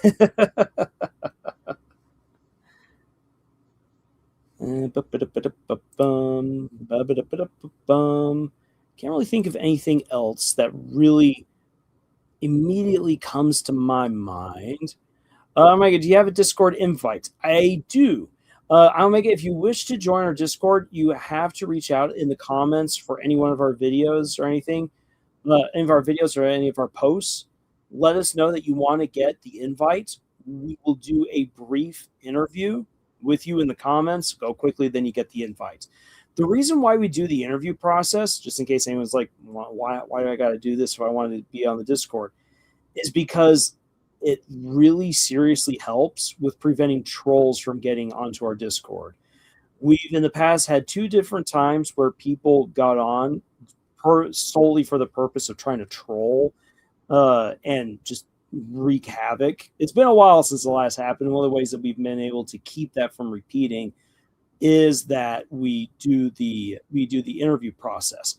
Number one, it weeds out the people who are not serious immediately. I'm Omega. I know that you're serious about it, so that's a-okay. But also because there are people who go through our comments looking for those links. Those links are then buried in a layer of comments and are not immediately present, which then means, again, most of these people who are just looking to troll are almost always incredibly surface level. As a result, they miss the opportunity to get onto our Discord and troll us. So that's why we do the interview process. It's basically our security measure to make sure that it's harder for trolls to get into our Discord, because we've had 2 who got on who solely for the purpose of being trolls, and we then unfortunately had a 3rd person who started off all right, but who then turned into a troll, and oh my gosh, that was something. I still every now and then get messages from that person condemning me for celebrating Halloween. Like, oh, come on. Ooh. Yeah, I heard about that. That the Spamton sweepstakes had an update after Chapter 5 was teased. That's something to do with the whole ARG. I'll be honest, I'm still unsure exactly what we mean by this whole ARG stuff. I was watching a video about breaking down how some people have been trying to follow along with the challenge about when did Noelle smile, and I'm still totally in the dark about this. I'm like, sorry guys, I don't know. So I'm like, that's a cool mystery. I guess we'll just have to wait to see more, because I don't have anything to say about that, because I haven't been able to follow it. Guy says, I do like that requires effort to get in the Discord. Shows who's genuine to join. Exactly. Exactly. Mick says, in other words, it vandalized Kane's growth as a character and even as a sentient AI. No matter how advanced he is and try to control each of the characters, he could never take away their humanity. Oh, visualize, not vandalize. Oh, okay. Okay, I see what you're saying right there, Mimic. Excuse me. And again, I get the argument. And I do think from ISO to Guy and to you, Mimic, and I think also Art's also threw in some stuff there about it being a flashback. That's all really good stuff. And honestly, it makes excellent sense. It's just that for me, I don't quite see that as the flashback, especially with the way that it's animated. It's hard to tell that it does go into flashback mode, and that's kind of my gripe with it, is that the animation didn't quite capture that, because you see it like right there as he's speeding towards the file versus speeding towards the door of the internet. Yeah, I could see that being the case. And coming back to it again, I see how that is. Nah, maybe I'm being more persuaded towards it being a flashback. But I still feel like for that to be truly gotten across, it really needs to hammer that home. I just got 3 ads. For hate's sake, I spit my last breath at the YouTube. Really, YouTube put on ads for this? I mean, I know that I said that I know that I've monetized this live stream, but when I was doing that, I was under the impression that it would be monetizing, that it would then start putting on the ads after it was done. That's so interesting.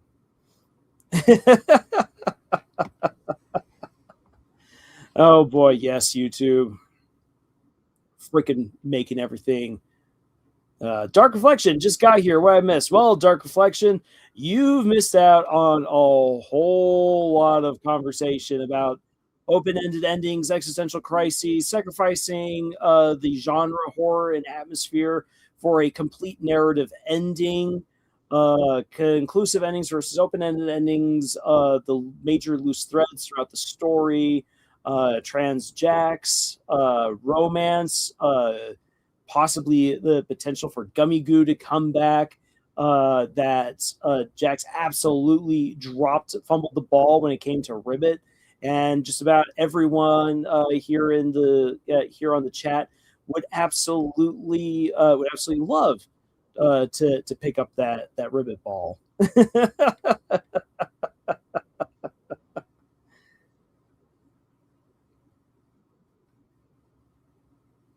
And that's the thing, is that seeing this all right here, the if it's supposed to be a flashback, and what's happening right there in the moment, it's so it because it's all in time, rather than it was like this and now it's like this. That's why I find it that's why, like, again, I see how it can be a flashback, what we're noticing right here, and at the same time, I'm just like, but is it really? So that's the yeah, for me, that's the question.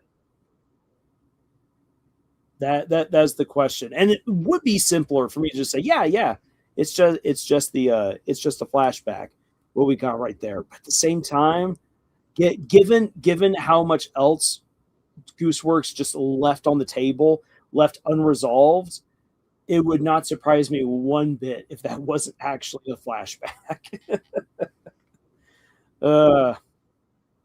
anyways, so yeah, Dark Reflection, unfortunately, you've missed out on quite a bit of the conversation.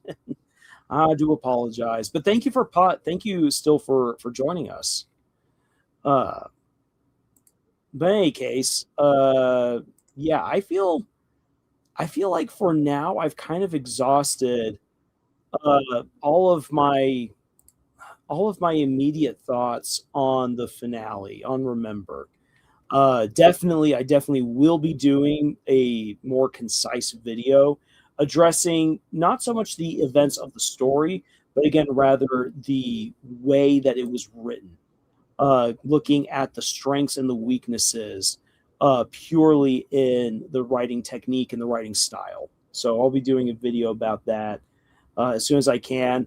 I have been working on the Gameverse review video. I know I'm late with that one, but I've had to put that off for just a little bit longer because of the Gravity Falls video that I'll be releasing tomorrow, sometime tomorrow. So much to do, so much to do. But woo. So let's hear any other further questions, insights, theories for you all. Also, eventually I will be doing a full series retrospective on it all to see how it all works when you stitch it together.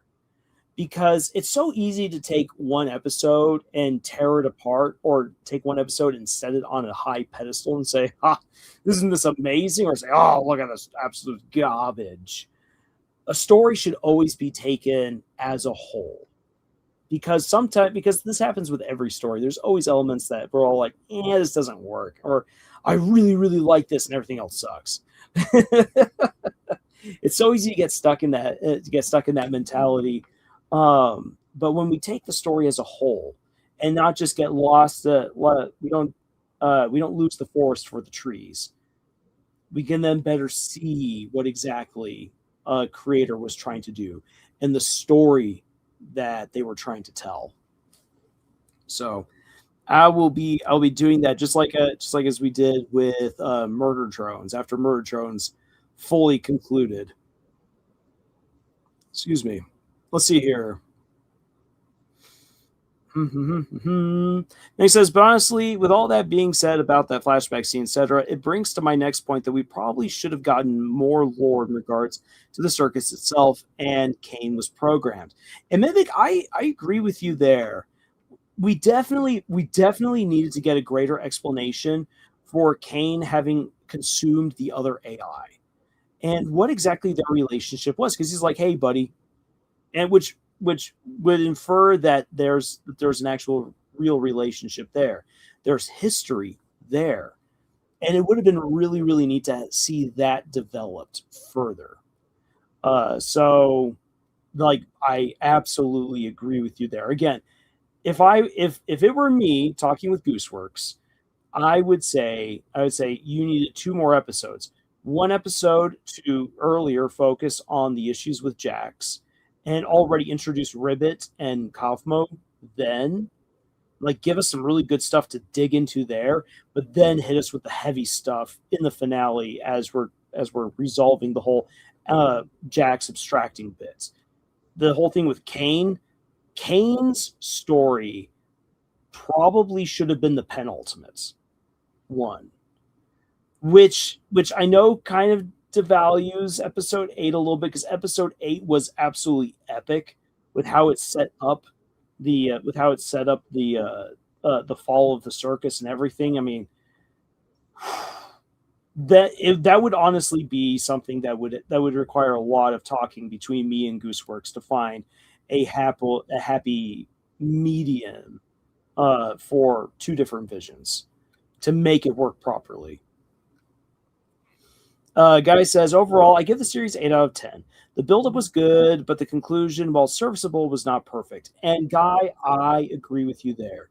I think that if we were to compare apples to oranges, Murder Drones to the Amazing Digital Circus, yet the Amazing Digital Circus has a far more solid ending, and that's because it takes the time to do that, and because it does not forget its side characters, which unfortunately Murder Drones did, leaving Lizzie, Thad, and Uzi's dad. Why am I suddenly forgetting his name? Mr. Dorman, and even her mom. It kind of left them off to the side to focus primarily on V, N, and Uzi dealing with Absolute Solver. And even then, just leaving it so open ending about what on earth was going on with the world after that big climactic battle. The battle was perfectly written, was perfectly executed. The horror was phenomenally done. Khan, there we go. Thank you, Omega. Thank you for reminding me about Khan's first name there. Khan! Like, there were elements of the finale that I really, really enjoyed, but its writing was kind of sloppy overall. Whereas with the Amazing Digital Circus, it's so well written. Even the mistakes are well written, in my opinion. But trying to add too much at the very end and not resolving some things that really needed to be resolved absolutely caused the finale to stumble. Like, as much as I love the finale, I have to acknowledge its mistakes. Because by acknowledging them, hopefully we, other creators, and others who might come across this conversation in the future will learn from that and try to become better and do better themselves. Guy says, I think this finale could have been split into 3 episodes, actually. First, should focus on the aftermath, the demise of Kane, ends with Jax's demise or an insinuation of it. Then Kane's story, then the finale could have focused on abstracted Jax, the narrative with Ribbit. But again, I would argue that with Ribbit still needs to be kind of introduced in some meaningful way even earlier, just because like the writing for Ribbit's character was so good and we got so little of her, and to have such good character writing, such a powerful character on screen at the very end for such a short amount of time is just unfulfilling. And I would love to see Ribbit done total justice for as good as her character is and for as good of a storyteller as Gooseworks is. That flashback scene definitely opens the door for a prequel series, but honestly, I think for the sake of Gooseworks, she deserves to just chill and rest. I agree, Mimic. I want to see Gooseworks take it easy. Give Gooseworks $1 million. Glitch can afford it. After their success at the box office, give Gooseworks $1 million. Give everyone a healthy. Give everyone an absolutely healthy bonus for all their hard work, and let Gooseworks have a long vacation, please. And Gooseworks, I hope that you've got someone who's managing your finances very well, because yeah, you deserve it, and you deserve to not have to worry about any of that stuff until retirement. We got Hapster Hut saying Ribbit spinoff. I would love, you know what? A Ribbit spinoff would be fun. If we were to get like comic stuff, especially for this series, I would love to get like a Ribbit comic. We could get it. But I think that as far as like the animated show goes, that Glitch is going to respectfully retire the Amazing Digital Circus. They could always bring it back because they own it. They own the rights to it. And there's no way that they are going to just simply not capitalize on all of the amazing merch opportunities that the Amazing Digital Circus still provides. They're making a Amazing Digital Circus manga. Fantastic. You know what? If they were to actually work with some good mangaka over in Japan, they could do a really, really good long run of the Amazing Digital Circus with even more stories and insights than what we got in the show in the manga. And that would get loads of people going to the manga. They would make a killing with it if they do it right. For the sake of Goose's mental health, she and the rest of the cast deserve a hard-earned vacation. Truly, I absolutely agree. 100% agree with you there. Gooseworks says, I wonder if Gooseworks, Guy says, I wonder if Gooseworks is going to make some other projects. I definitely like to see other for content. I like her animation before the Amazing Digital Circus and her music. I agree. I think that she might return to just doing animations and music for a little while. But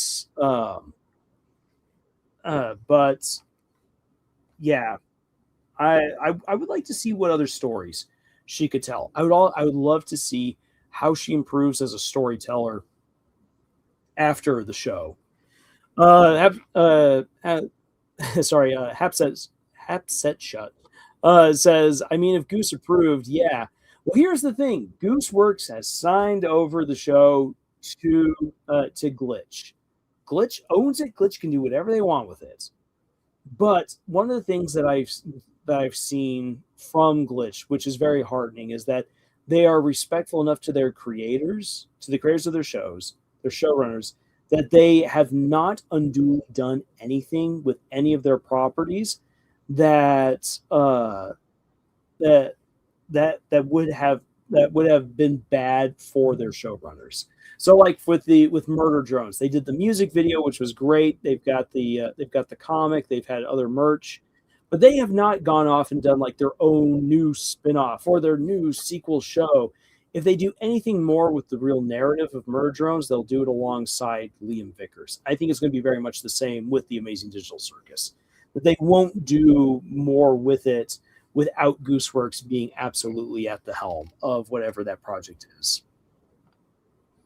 She worked on the Has Been pilot too. Interesting. I did not know that actually. Oh boy! But then VisiPop gutted a lot of the talent that had been on Has Been Hotel in order to get her Broadway cast and crew for the series afterwards. Which I get it, but it's also really disappointing. I could see a novel or comic about the whole process of Kane and how he came to be with IRL versions of King or Scratch and Queenie working on Kane and bringing the circus to life. That would be really cool. Guys said, I did voice my concerns before of the Amazing Digital Circus franchise being milked before. It could be. We'll have to see how it goes. Again, if Murder Drones is any indication of what they'll do, I feel like Glitch will be respectful with the Amazing Digital Circus. I don't follow Has Been Hotel content. It's not my type of show. Hey, that's totally reasonable. It's definitely not one for a lot of people. A prequel novel or comic sounds pretty interesting. Yeah, it could be pretty interesting. Again, I don't think that they'll really move forward with a story without Gooseworks being involved in some kind of way. And Gooseworks, again, needs the break. And I think that Kevin and Luke will also impress that upon her. Hapset says, I don't know how much of that was her discussion, and Alistair's VA wasn't on Broadway till he made the show. LOL. Or how much that was her decision. Now, actually, no, that was her decision. It was her decision for the shakeup. However, by working together with Amazon and also trying to bring Spindlehorse more into the mainstream, that did require certain changes on her part. So some things were absolutely determined by the industry. Others were choices that she herself made. I know some people who are very angry about some of those decisions, but you know what? We're not in her shoes. So I can say what I would do, and then I think if I were suddenly thrown into VisiPop's situation, I might start thinking very differently. It's easy to comment as a spectator from the outside. It's something very different to be the actual person on the inside. But let's see here. There is I'm thinking actually of the box office. I want to quickly have a look at what the box office has had to say about so far. So just over $38 million worldwide apparently is what they've made, that's really good. That's fantastic. So yeah, that's easily $19 million, anywhere between $17 to $19 million coming on over to Glitch Productions. That's great. That's a lot of money that can go towards taking care of their company, taking care of all their employees, making sure that people like Gooseworks are fairly compensated for all their hard work, and also putting that towards sustaining all of their other shows, and hopefully also growing to to have even more. Though I think at this point, handling 3 shows that are being made in house while also supporting Lackadaisy, that's a whole lot. I don't think that Kevin and Luke are really going to dive into having any other shows made under their banner or a banner until they've resolved either the Gaslight District, Knights of Guinevere, or Game Overs, whichever one is done first. Very likely, it's going to be Gaslight District, which is going to be next. And I expect by the end of next month that we will hear about Game Overs getting greenlit because it's now at over 26 million views, and I'm fairly confident that merch is selling well. Uh, Especially again when considering that you're looking at about anywhere they're most likely making anywhere between $4,000 to $6,000 per million views, uh, even on the low end of around $4,000 per million views for Gameoverse. That means that Gameoverse has made over $100,000 on ad revenue alone, and with the show most likely having cost around $300,000 to make, that means that they are very much on their way to having that show be profitable. So, and ooh, sorry there, Daisy. One of my little kitties got in the way. Uh, and of course, excuse me, with all of the earnings at the box office, there's no way that they can't help support Game Overs. Some people really didn't like Game Overse, like hardcore. It's weird. You know what? You know what? We can shift on over to that discussion here for a moment because I have seen that as well, and I've been seeing that crop up even more. Haps to shut that. I'm like, what's going on here? Um, Guy says, I love that the after credits with the bus stopped. Such a beautiful message. It's so beautiful. And I was shocked how many people at the movie theater left early. And I was like, why, guys? Why? Let's stay for everything. And those who did, we were rewarded. And then Mick says, yeah, go and find the fish's long lost treasure and continue to live your best life, Miss Gooseworks.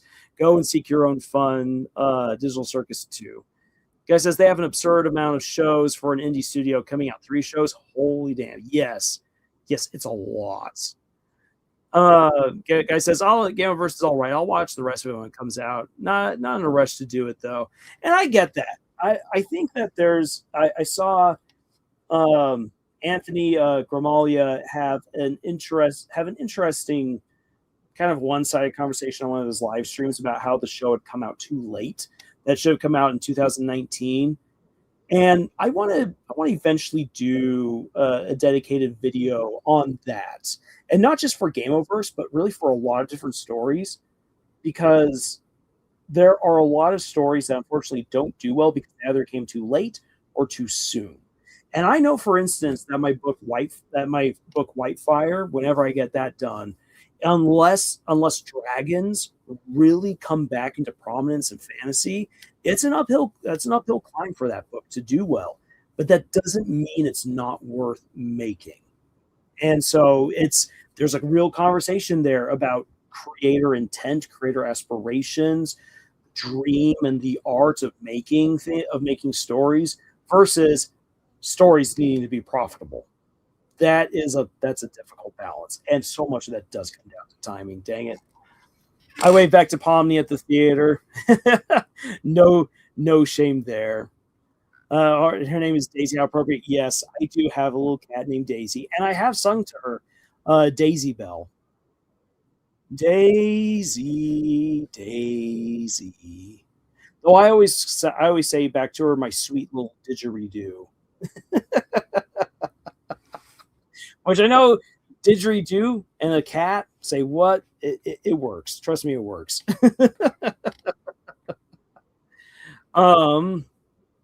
Let's see here. But yeah, let me actually, for just a brief conversation for Gameoverse. For that, I'm actually going to go and pull out the Gameoverse footage.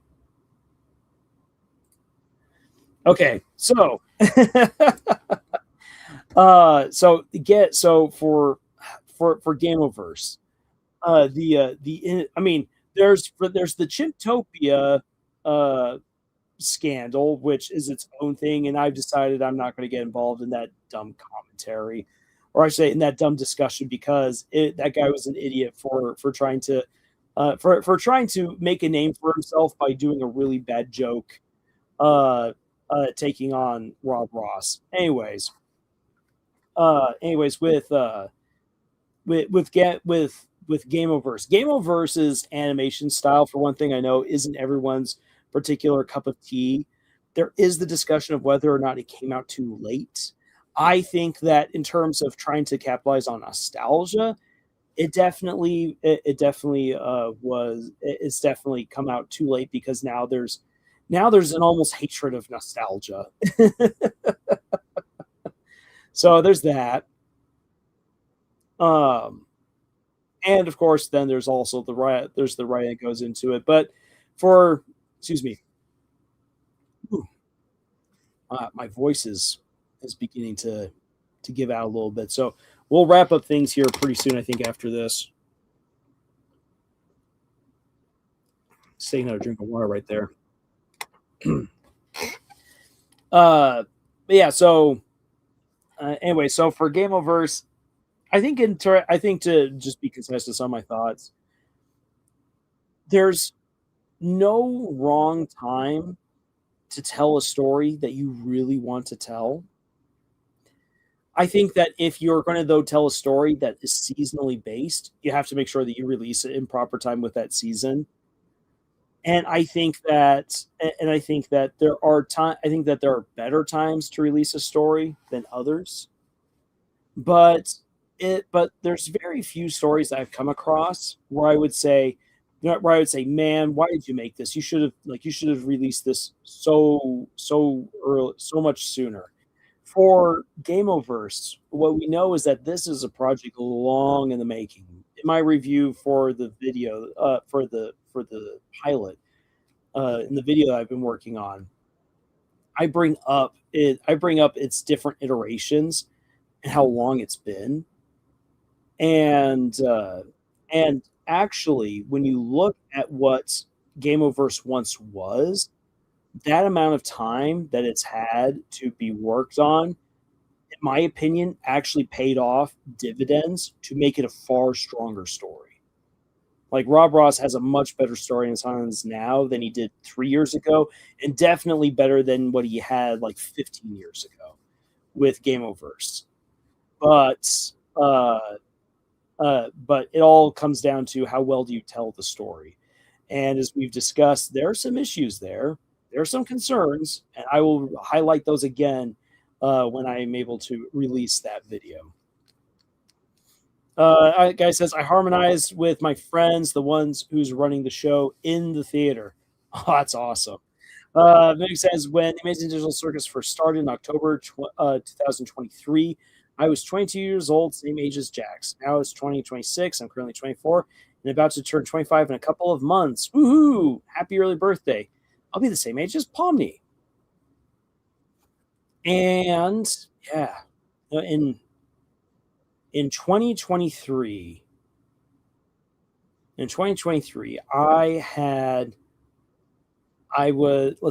quit teaching about a year before, and I was completely dedicating myself to trying to make YouTube profitable for our group, Camille's Harem, as well as focusing on my stories.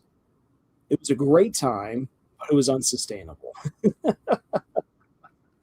Unfortunately, couldn't last. I had to get another job. Uh, and when I look at the Amazing Digital Circus, when I look back uh, at all the things that Gooseworks has been able to accomplish with her story, it's brought me a lot of satisfaction and hope as a creator.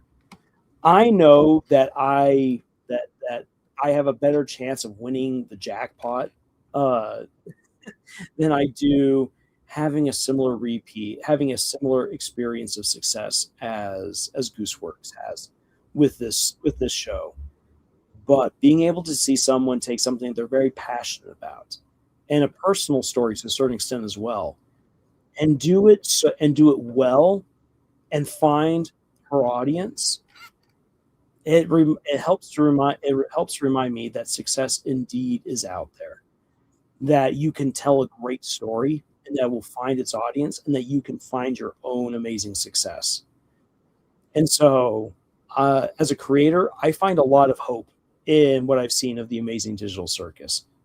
No matter how strong or how weak the finale was, uh, there's a lot of positivity that I take away from this nearly 3 year journey with this incredible story, and what the story has managed to do as well with reaching out to so many people and creating a massive fan base, which yes is full of lots of toxic fans, but also a lot of really great fans, is great. It's allowed for indie animation to be reevaluated, taken far more seriously, and also at the same time put resources into the hands of those who I think have proven themselves worthy advocates of the independent creator. The Amazing Digital Circus is a surprising success, which has helped to throw doors open for even more successes down the road. And I'm very excited to see what that will be. It'll be a long road getting to that conclusion, but it's happening right now. Hey, we got Wonder here. Great to have you hop on, Wonder. I just had to reassure my friend that after that, selling 15 copies so far is actually great for an indie book, especially first book. It is, Wonder. It is amazing to be able to sell 15 copies of a book, especially your very first book. Say, keep working at it. Keep pumping your book. Keep advertising to other people. Get into other people's hands. I'd love to hear that you're able to sell more copies. Guy says, I just realized that I've been here for a while and I don't know who Camille is. Yeah, it's because it's hard to get Camille to jump on for these live streams. And also because Camille is working on another degree. So she's pretty busy, and she's also on the East Coast, which right now be closer to midnight. Uh, and so yeah, if you're working on a master's degree, you want your sleep. I was someone while working on my master's degree, I was really rough on myself. I didn't get much sleep, and I felt that repeatedly for 2.5 years. It's one of the many reasons why I will never go for my PhD. One of the other reasons is because I do not want to go into debt and to the tune of tens of thousands of dollars because my professors stabbed me in the back. Hey, on the road to 20 books, Wonder, I hope to hear that you were able to sell 20 copies. Hope the best for her. Yeah, same here. I would love to get the others onto these live streams more often. I especially would love to see more videos made by everyone else, but I'll be honest, Scott and we're like the guys who are like, yeah, because we're not married, or we've got way more time on our hands. and also not being in school anymore helps out with that. It makes sense. I remember when one of the very first live streams I discovered from your channel was when you were still talking about murder shows. Truly great times, and I've been hooked ever since. That's right. Oh, man. Back when the channel was even smaller than it is now. But still great times. Imagine balancing in between achieving your master's degree while also taking a part-time job on top of that. All the best to Miss Camille, and I wish her great luck on her master's. So I will pass that along. And again, hopefully the others can find more time to make their own videos and to also participate in some of the stuff, because it's just good fun. before I go, say I want to remind people that Deltarune Chapter 3, not Chapter 3, Chapter 5, Deltarune tomorrow. Yeesh. Uh, Deltarune Chapter 5 drops next week. And I intend to start streaming my playthrough as soon as possible. So I know that that's not going to work well with everyone's schedule because people are busy, people got work, people got lives. But if you can join on those live streams, I hope that you do. Uh, so that way you can experience with me the insanity that Chapter 5 will be. If you don't want to be spoiled, then go and play the game yourself. However you want to do it, but it's something I'm going to do, and hope that you're able to drop by for part of that journey. And I suspect that there'll be a whole lot more Deltarune related videos in the near future. We're about to end. Darn. Yeah, sorry, Wonder. You guys, some of you who have been on the stream longer can probably start hearing my voice. It's becoming a little bit more scratchy and a little less powerful. So I should probably should, for the sake of my own voice, I should abort here pretty soon. But yeah, so Deltarune live streams next week. And more Gravity Falls goodness that should be premiering tomorrow, and hopefully I don't take too long with my writing analysis for the Amazing Digital Circus episode 9.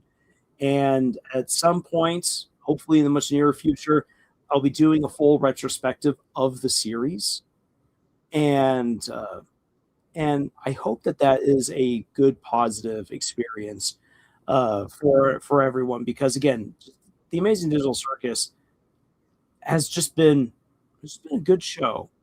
As Guy said, a solid 8 out of 10. And I think I might put it me personally, I might put it as a 9 out of 10. Definitely not a perfect show, but a really good one. A good ambassador series for indie animation, a huge boon for Glitch, and a chance now for so many things to move forward in a positive way. And you guys might have forgotten, but I know I haven't, that I will be doing a video on a comparison between two different renaissances that are unfolding right now: the Saudi Renaissance and the indie animation Renaissance.